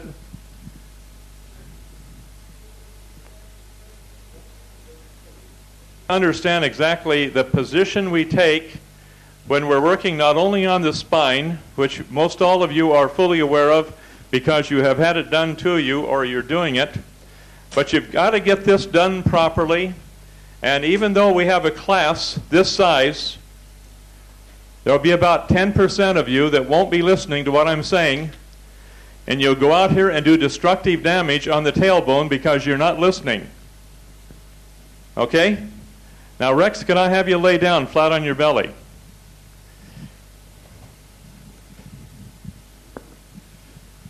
Okay. As we're getting this back really straightened out nice, and we take and go down through the sacrum area, and we go on down very carefully on the tailbone. You find the tailbone when you're examining very carefully, and you go down a little bit further, and down a little bit further, and you find right about here it's all tucked under.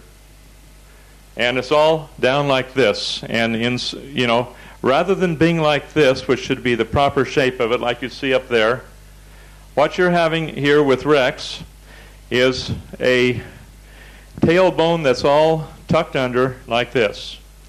Now, if we don't take care of that tailbone will control the torquing, you know what I mean by torquing?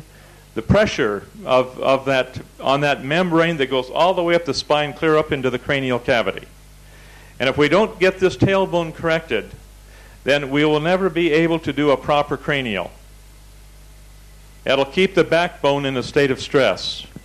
It'll keep the person in a state of psychological duress because the emotions will always be uptight. You know what you feel like when you fall on your tailbone and then you bend it and it stays that way? That is a shock to the body. Now, when you're working on the tailbone, do you relive that shock to the body? Is there a resistance there when you fall on that tailbone with the pain? You betcha there is. Now, if we don't get that tailbone taken care of, you're not going to get a healing in the body because it's that one thing can hold back any type of healing that's going on inside of the body. And so we get the spine straight as best we can, and then we go down here and take care of that tailbone. Now, here's how we do it. For myself, I do not work on a naked body. So I have had other people working on naked bodies, and you have all kinds of accusations and problems entering in. And so I will not work on a naked body. I can work just as easily through the clothing as I can on a naked body. I would prefer you're doing the same in this age when everyone wants to sue you for doing something a little bit out of order. I won't get into details on how other people have done things, but they end up in courts with long lawsuits just because somebody complains and makes an accusation. So I keep Anita by my side in all the work that I do so nobody can come back on me and say, John, you're doing this and this and this to so-and-so. They just cannot do that because I don't give them a chance to do that, especially in this day when lawsuits are so prevalent. And we have to look at the law carefully. And the law is forcing us to be so careful that we make darn good and sure that we don't do something that is going to in any way reflect upon our individual natures or the work that we're doing. Okay? We have to be above reproach in everything. Now, this is wherein we do. I simply go down to the tailbone. Rex, would you just spread your legs a little bit? It's difficult to get down between the cheeks when we have the legs tight together. Now here, this exposes the tailbone, and it goes way down in here, and I just take it like this. Could you hold this in front of me, Doug? Okay. The tailbone is like this. I don't push on the tailbone in this way. Okay? You follow what I'm saying? I don't push in directly on the tailbone where I'm pushing it into more and more bend. That's doing nothing but traumatizing the individual, and we're not here to cause more trauma. We're here to release the trauma that is there. Is that clear?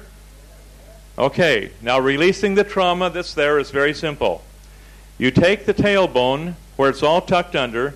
You have to go down on either one side or the other side, down around as far down as you can get, and press, and it's very painful. So what I do is I simply reach around this way. Watch me. I reach around the tailbone this way, and I pull gently back on it, but I have to go down near the tip of the tailbone. And I have to go way down in, about here, and I got a good hold on it, and I pull back toward me. You feel that, Rex? Okay, does that hurt? That's it. Now, that little tiny bit of pain you have to hold very firmly, and that starts dissolving the calcification, which is on this particular little, right here. You can feel that there? Okay. Hear my words? I'm just using my third finger right now, which is my strongest finger on my hand. And my hands are very small compared with other people's. So the thing is, it's when you get a large hand in here, you just don't have to pull very hard. Okay? Now, feel that right there, Rex? Tell me when it starts burning.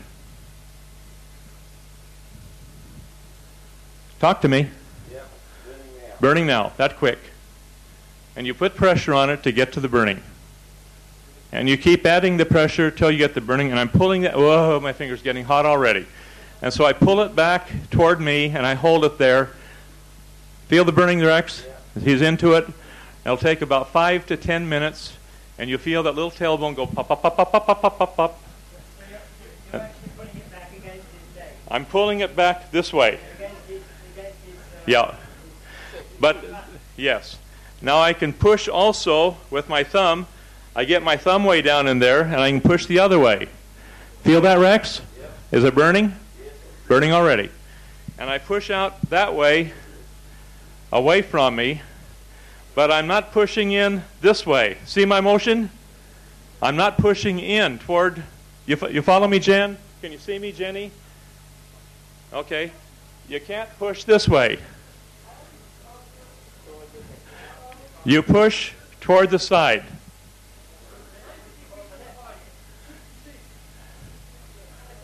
Either away or toward, at right angles to the level positioning of the spine. Okay, perpendicular to the spine, but not perpendicular this way, and not perpendicular this way, but perpendicular laterally. And then what happens, that little torquing simply elicits the pain. You never give a person more pain than they can lovingly and willingly endure. They'll tell you what to do and what not to do, okay? And then gradually you just hold it till the burning goes off. And don't get scared when everything starts shifting and moving, because sometimes you'll have a big snap. Sometimes you'll have a series of little movements in there, and you have to readjust your finger to catch up with those little movements. Is movements the right word? Yeah, I guess it's all right. Okay. Questions? Comments? Ian? You find the pain and push. And you work on it until the pain is gone, because you might have calcifications in 2 or 3 areas on a tailbone. Like, let's say you fell off a horse one time. Let's say you're on roller skates and you fell right on the concrete a second time. And let's say that you bounce down a flight of stairs the third time.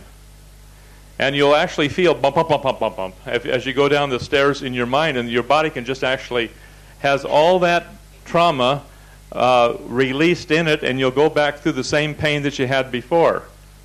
Okay? But you have to work on it until all the pain is gone. Pardon me? Some more. Now, if the tailbone is off to one side or the other, you just still gently find the pain and push. Because sometimes the trauma will come from one way, sometimes it'll come from the other. And you have to work with it until you find out where the pain is.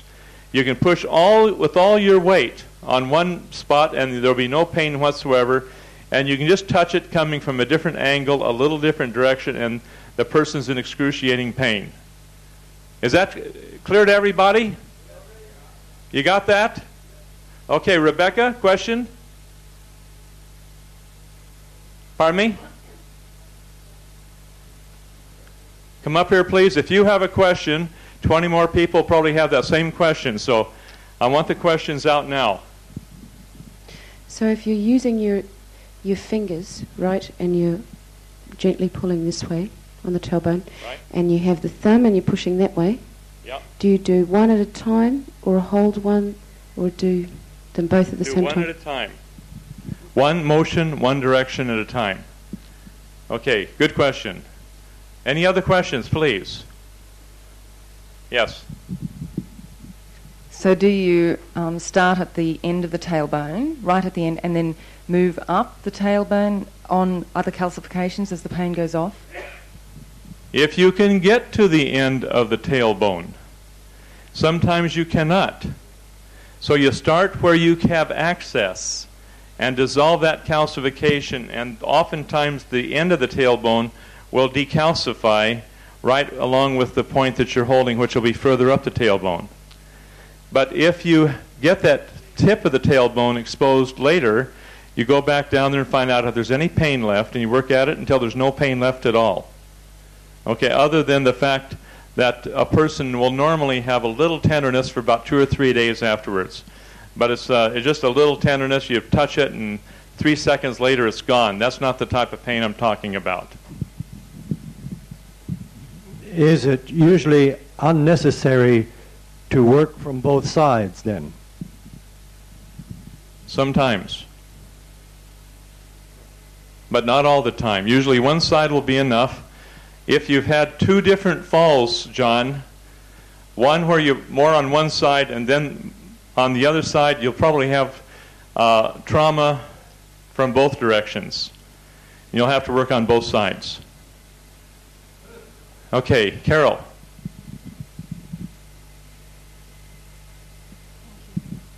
If the tailbone's, for example, pushed to the right, or deviates to the right, will you push it from right to left on that side? You may have no pain that way. And so the thing is, the pain will be individualized, and you find where the pain is, and then you push appropriately. And it will vary from one person to the next, and you'll never have the same shape of tailbone, and you'll never have the same direction, but find the pain and push. That's simple. And then gradually increase it until they get the burning. And they'll tell you, okay, now we left Rex in the middle of it. Still burning, Rex? Not okay, we'll get you later. Thank you very much, sir. Doug, anything you'd like to add to that?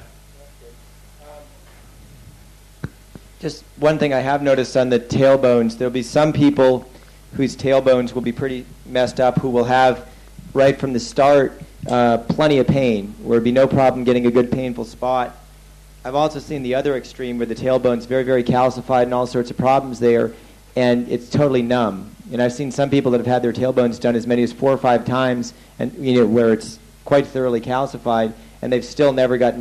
The point holder gets heaps of burning and electricity and everything else, but sometimes the person on the table is just, there's so much numbness in there. So you got to be aware of this as well. You may not be able to find the pain always here. Now, what do you do if the tailbone's numb? You move slowly up the spine until you find what? The pain.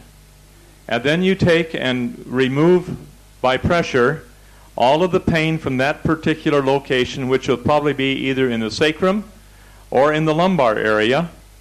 And usually by dissolving the calcification in the lumbar area, suddenly you'll have feeling in, shall we say, one joint below that. Then you work on that area till that's resolved, and then you'll have feeling one joint below that.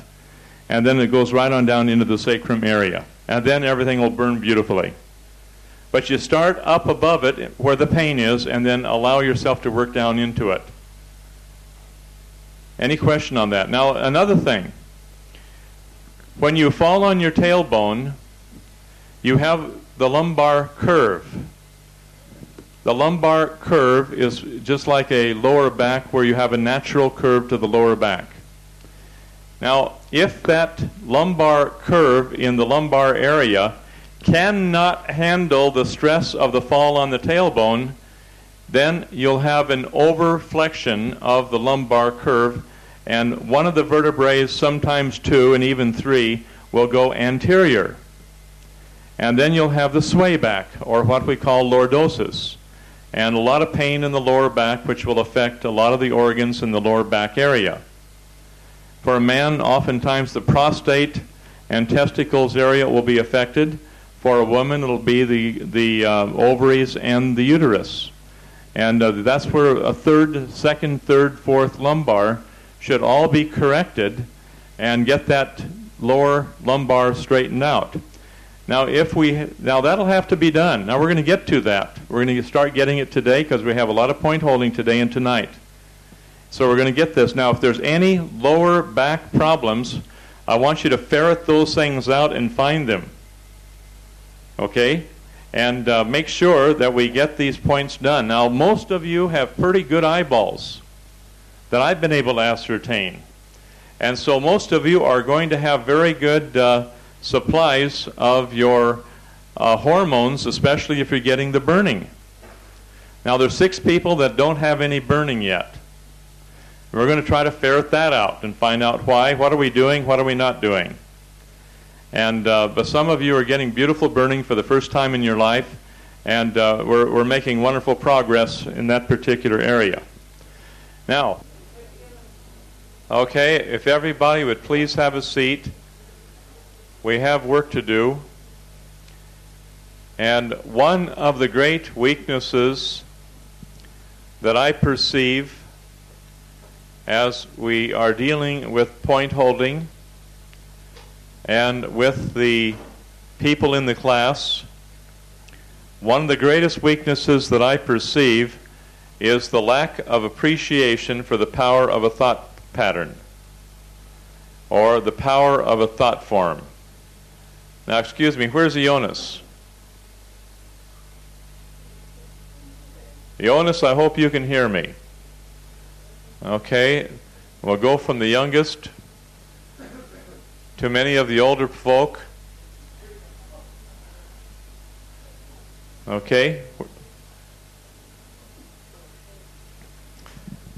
Now, what I find, just have to find a seat, sir. I just want you here in particular.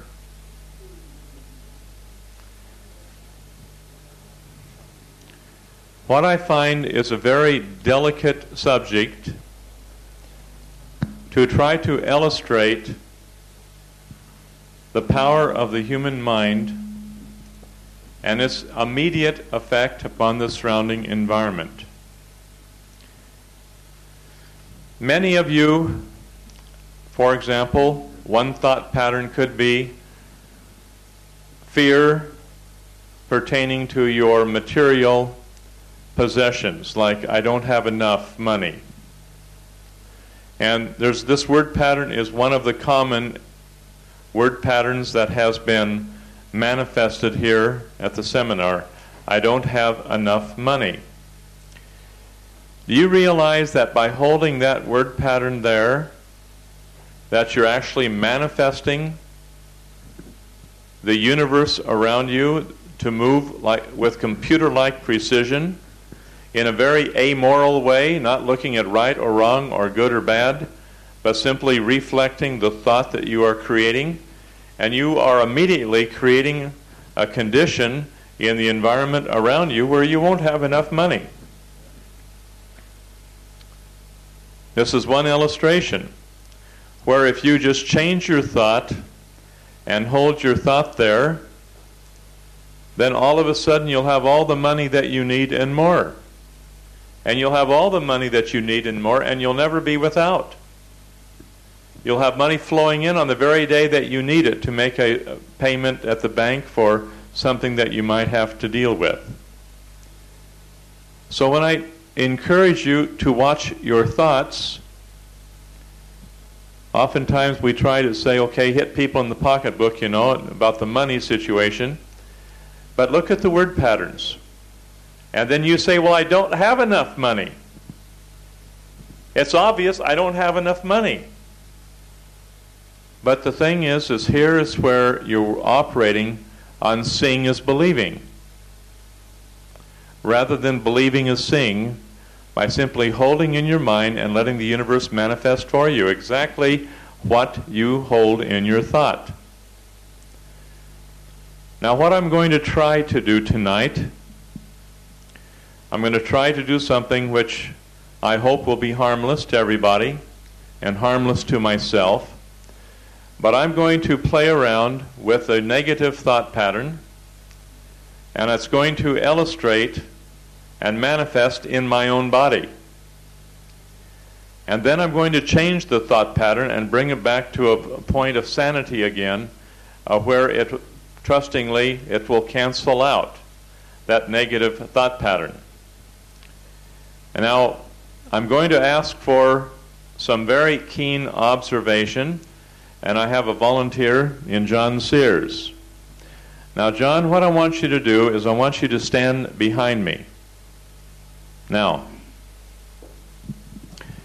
and I want you to take your fingers, and we're talking now about the human skull. And I want you to feel this area right here. Take your finger and rub it up and down here, and you find that the bone structure is very straight. You feel that? Yes. There's no big ridges in it like waves. Two little dents there. Two tiny little dents there. Little dents there. You got them? Okay, Yeah. and you find you have some bones down here, which are the bottom part of the occiput. Very, very Nice standard and even. procedure. Same protuberance on each side. Okay, now I want you to just be keen and examine that very carefully. While I hold constantly in my mind, while I'm talking to you, I'm holding a certain positive thought pattern. So you can feel this area here. Feel this roundness right up here, right here. Feel this roundness at the top. Feel that roundness, then it goes into a nice flat area. Very pretty indeed. Okay, now I'm just going to not tell you what the thought is, but I'm going to change my thought. That's all I'm going to do. I'm going to hold a negative thought there in my mind. And John, I want you to continue to feel the skull and tell me exactly what the bones in the skull are doing. And what I want you to see is that the skull bones will reflect exactly what my thought pattern is. And what I want you to see is if it will reflect in my bones of my head, which is the nearest thing to me as an immortal being, which all of us are, then what's it doing to the environment? I want you to check on temperature change because you'll feel the bone structures change and move, and you'll feel temperature change if this is happening. You ready, sir? Yes. Okay. As of this moment now, I'm now thinking absolutely negative in a one given area which is reflected into those bones. Now feel the curvature at the top, right here. All this some through here. Feel all this back through here. And very quickly you'll start seeing some waves starting to occur in the bone structures. And as that happens, you just tell... There's a bump already that wasn't there before. That's right. Now I'm thinking negative, real negative, while I'm talking to you. Okay. Quite a little shelf there already, a little protuberance. Ridges forming here, which weren't there before. A little peak there, which wasn't there before. It was beautifully rounded before. Another little shelf there.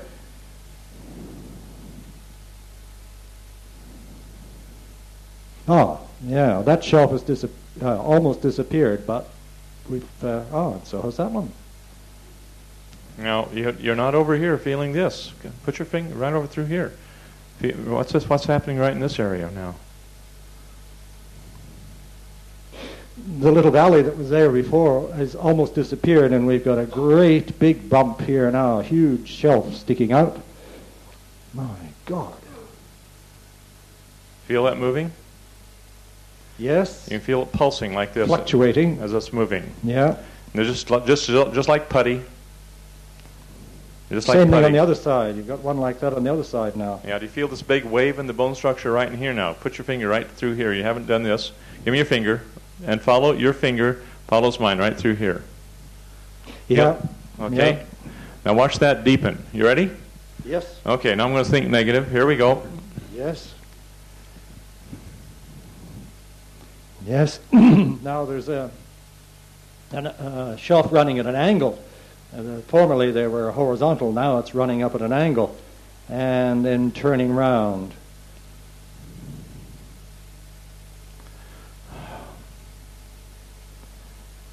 Now feel that lump at the top. You can feel that thing. It's all changed up in there. Feel the difference? Yep. What's the difference? Well, the major difference is this tremendous shelf here and the fact that we've also got an oblique shelf as well as the horizontal shelf. Okay, well, I'm getting very sick in my body. I'm not going to let my body have this type of treatment of thinking negative. I'm going to change it. Okay. Ready? Yep. Okay, now we're just going to come back to where it was normally.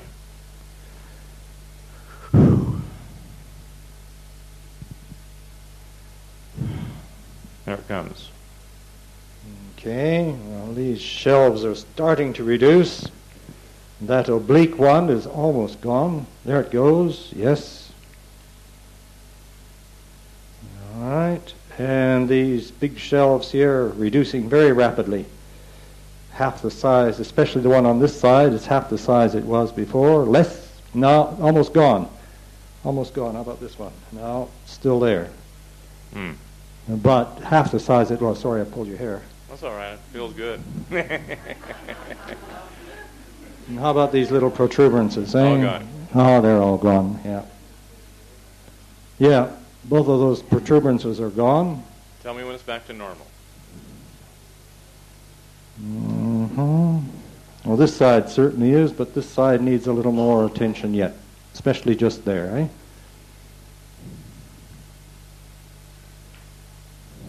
Yeah, a little more yet. It's coming fine. Yep. Now, nearly even. Yep. Pretty good, sir. Here you are. Now you got that? You tell everybody exactly what the score is. No exaggeration one way or the other. All right. Well, in the center of the head, about here, and again about here, I've got a shelf there all the time. But he didn't have a shelf there before he started, and he certainly didn't have one up there. Now they're lies, you can all see. But once he got started on the negative thinking, he had a shelf that stuck out, just like the end of a knuckle there, perhaps a tiny bit wider than that, but not much. So he had two of those, one there and one there. But it was down here it was most striking. He has a kind of a little bump or shelf here all the time, on each side like that. But as you heard me saying, as the negative thought intensified, those shelves got bigger and bigger until they stuck out half an inch. What's that in metric? A couple of centimeters? Nearly that much. I mean, if I'd held his hair down, you might even have been able to see it from there. It was that extreme. And on this side, not only did he have a little shelf sticking out like that, but he had an oblique one that ran up like that, which just appeared. Wasn't there before at all. Now, would you say that the bone structure went through, for bones that aren't supposed to be mobile, that they went through a bit of change? They certainly did. Thank you very much, sir.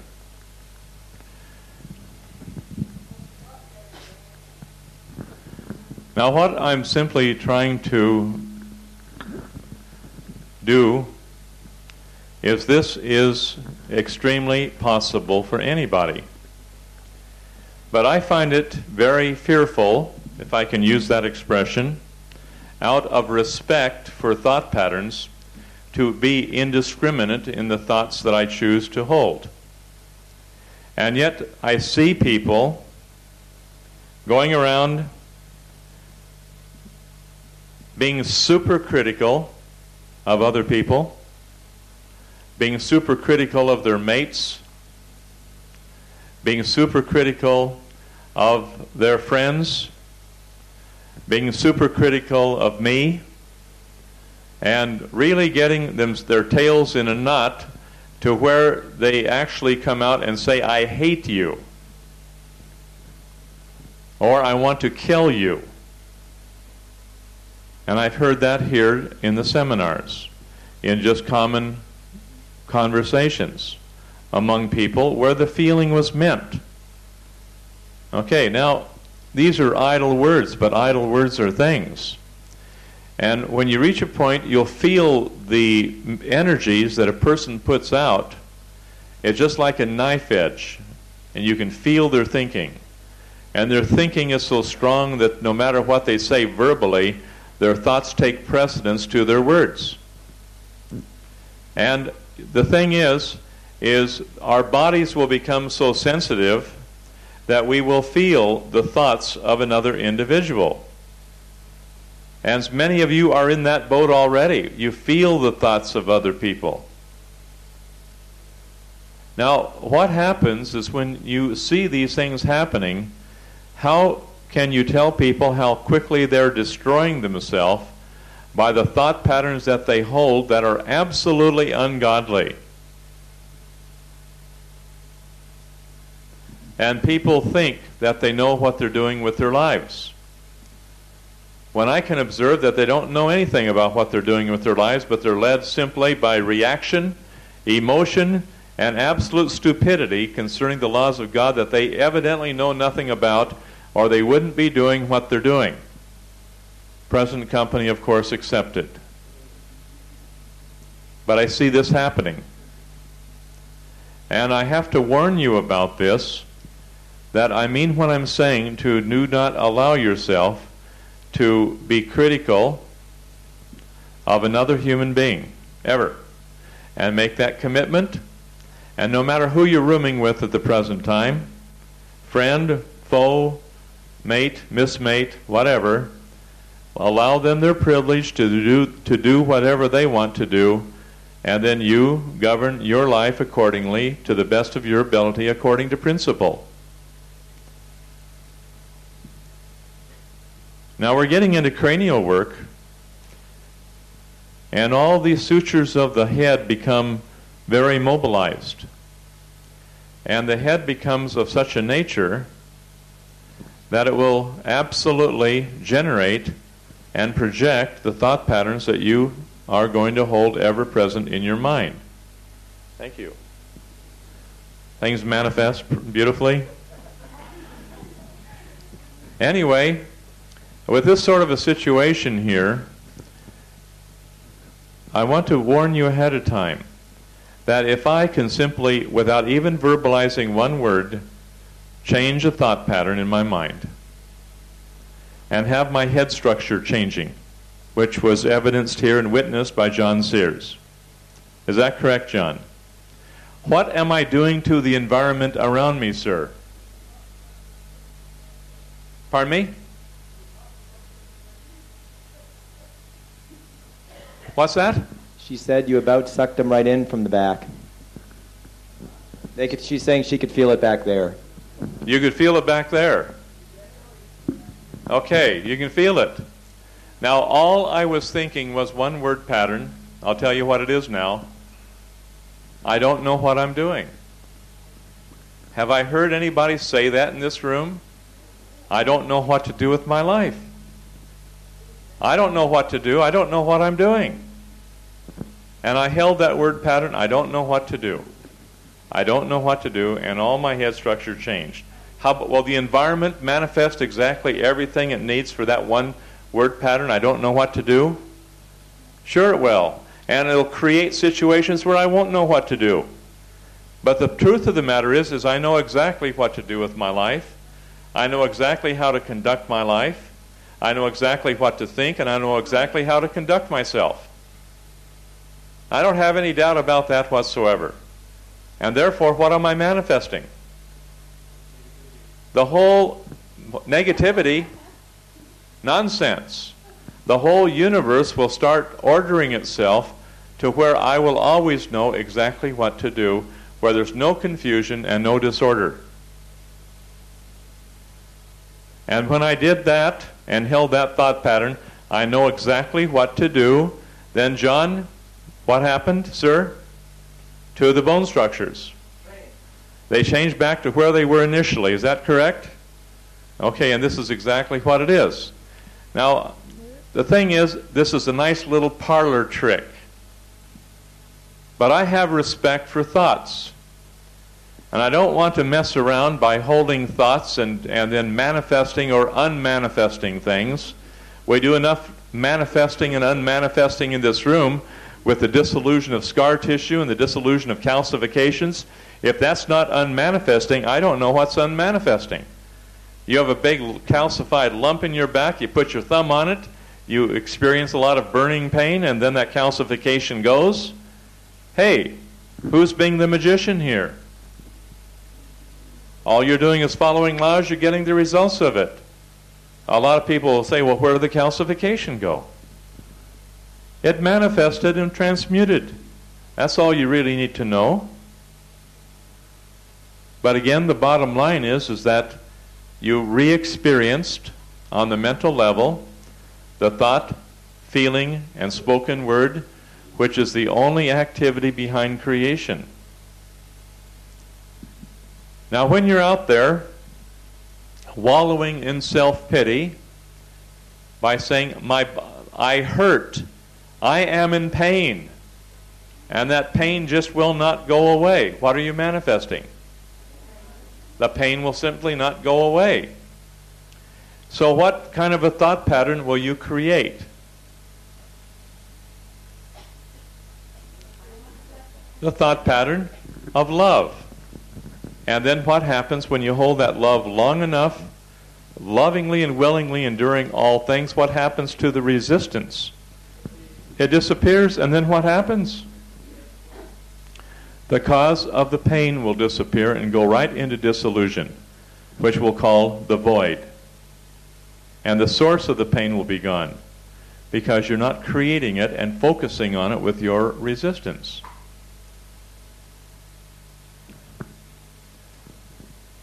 Rebecca, you better be careful what you're thinking, because you might get yourself into something that you can't get yourself out of.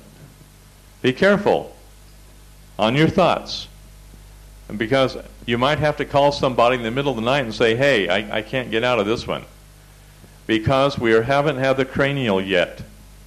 Okay? I know. But you're trying to feel the bones to watch them shift.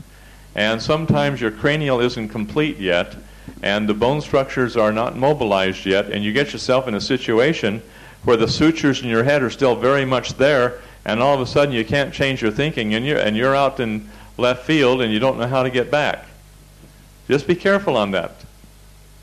But I want to demonstrate a point to you, that if the head structure will change with thought pattern change, the environment will change around the individual in exactly the same manner, which will be clear out into the universe itself. It doesn't stop with this room, or it doesn't stop with Australia. It doesn't stop with the southern hemisphere. It is a universal type situation that your thinking is there. And all you do is have to hold a thought in your mind, and the universe will simply rush to fulfill it. Now, I will entertain questions on this very delicate issue. I want you to think intelligently. I want you to ask intelligent questions, and we'll deal with this in the most respectable manner possible.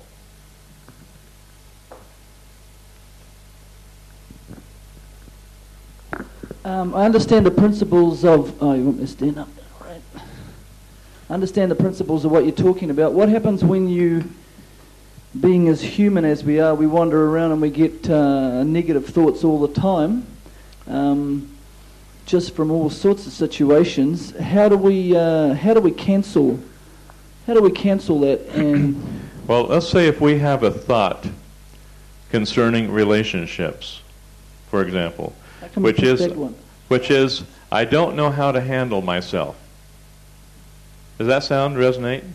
No idea, John, what you're talking about. But let's say we have that word pattern. Hypothetically, of course, present company are accepted. But let's say we have that inner energy field, and you put that out and everyone can feel it. Then what is the universe going to manifest for you? What I've thought about. Exactly what you thought about, and you're left in confusion. So what do you do? Now, you answer your own question. Change your thoughts. How do you change? What would you change your thought to? The opposite of what you just said. Which is? I'm confused, actually, at the moment. Sorry. I'm not confused. I know exactly what to do. I know exactly what to do. Okay. Now say it again. I know exactly what to do.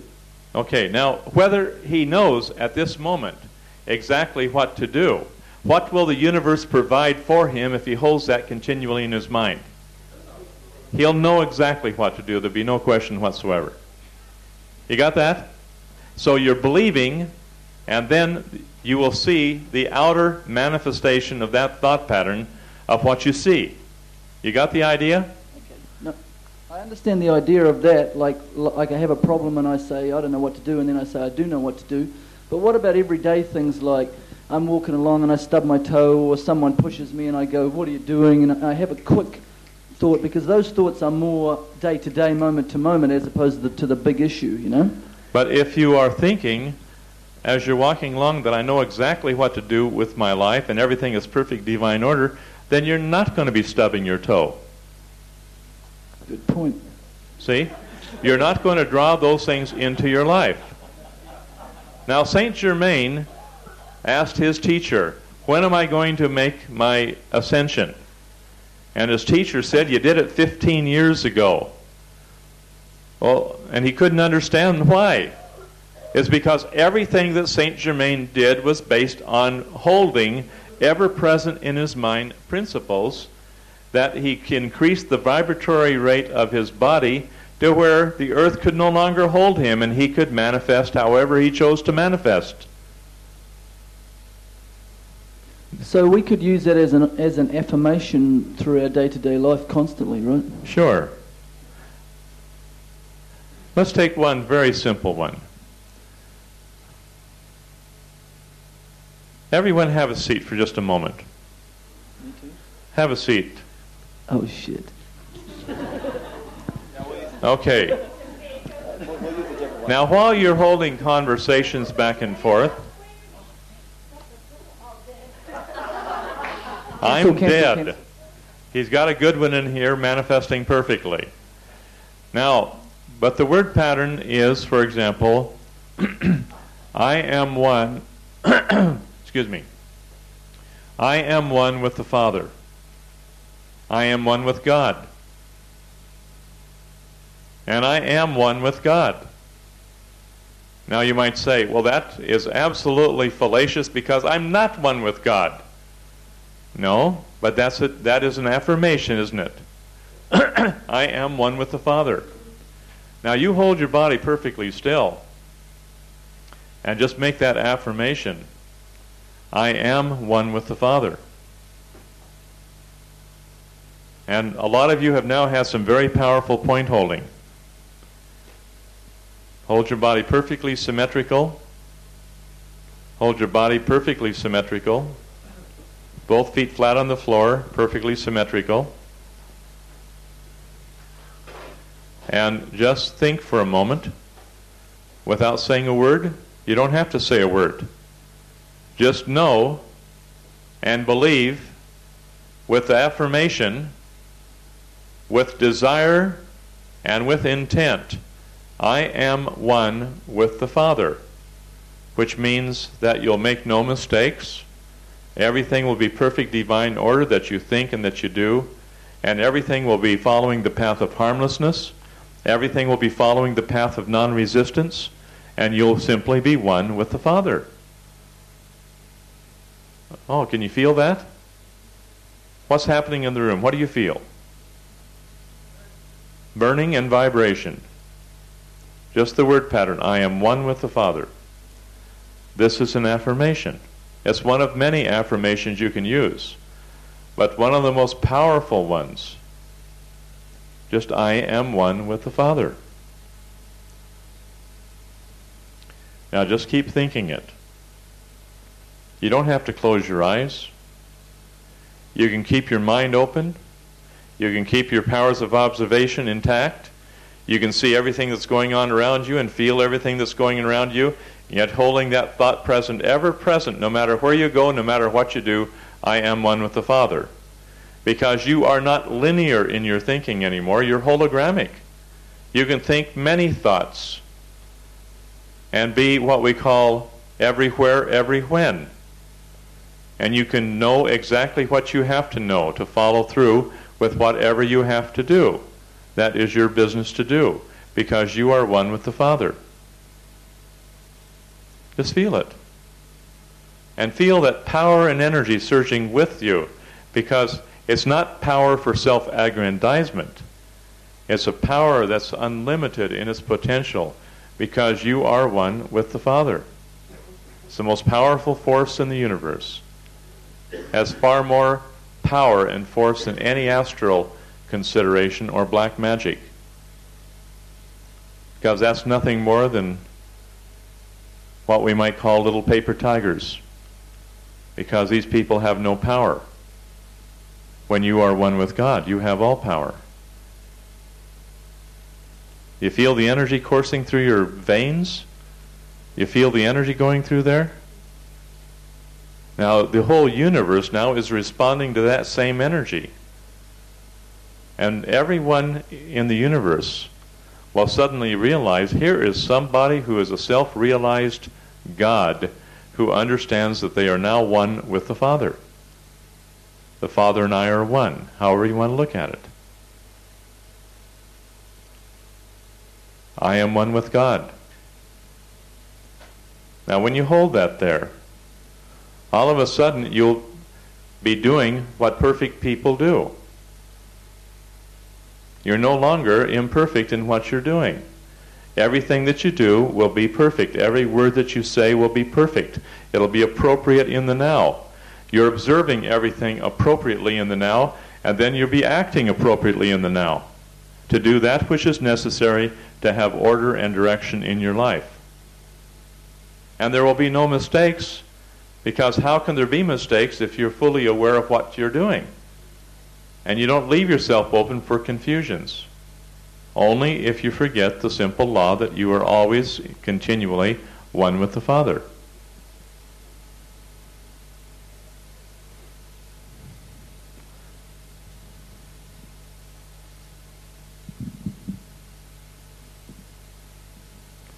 Okay. What were you going to say now? No, I'm set. Just to say that a couple of years ago I had my hands on John's head and did exactly the same thing. So for those of you that were not quite totally believing, I'll verify the whole head structure as well. So the same head structure is moved and changed, etc. Very much so. Okay. Much so. Thank you. Thank you very much, Ian. Now, this is a simple little parlor trick.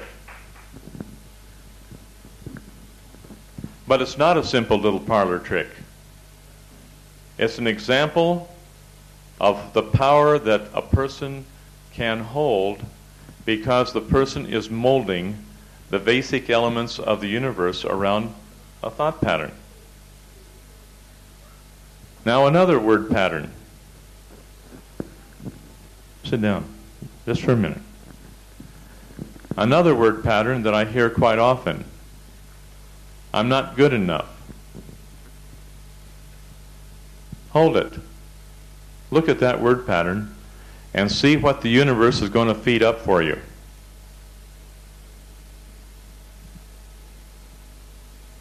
Didn't half the class have that word pattern? I'm not good enough? What are you doing to yourself the moment you hold that in your mind? I'm not good enough. Will the universe provide? It'll provide exactly what you're thinking. I'm not good enough. And the universe will give you experiences to prove that you're not good enough, and then you know that you're not good enough. But everything's bass-backwards. Because what you are seeing out there is coming from a belief in here, but you're giving all the credit for the universal situation out there to prove that that is true. When that which existed on the outer is only a reflection of that which you've held initially on the inner, but you forgot that you did it. Tom. You want to see my tailbone? It's perfect now. I go through life with a good sense of humor. A little bit tweaked at times. Maybe some people don't always appreciate it, but I have a good sense of humor for myself and my life, where I don't go around with a lot of negative thought patterns. And when I come here, I felt that this is supposed to be a real positive place to be with no negative thought patterns. So I'm on the table or something, and my points are being held, and I'm trying to cruise through things and using what I've developed over the years. You know, everybody has their own term for it: spirit, father, grandfather, God, whatever you want to call it. But I believe in the power. I don't want to go into a negative pattern. If I come up with one word and somebody catches on it and goes, let's go with that thought pattern. I've had people come around to me and say, intensifying that, let's go on that. And I go, I don't want to go there. I don't want to go there. That's negative, and I don't want to do it. No, you've got to say it, and you've got to work your way through it. Hey, I've already worked my way through that, and I don't want to go back through it again. So what do I do on that? There may be times in the past that you have gone through what you thought that you went through. But remember, we're dealing with the tip of an iceberg. You see the iceberg floating out in the ocean, and we see just the tip of the iceberg where 9/10 of that is beneath the ocean and out of sight of the observer. Now, here's where we think we know and we don't know. And this is a common problem that many people have, which insults their ego severely the moment that you tell them that they think they know when in reality they don't know, because they haven't given themselves the opportunity of digging up the entire crystalline structure, which is the base of that iceberg that they haven't viewed yet or had even considered exists. Yet we think we've done it. Okay, change of tape.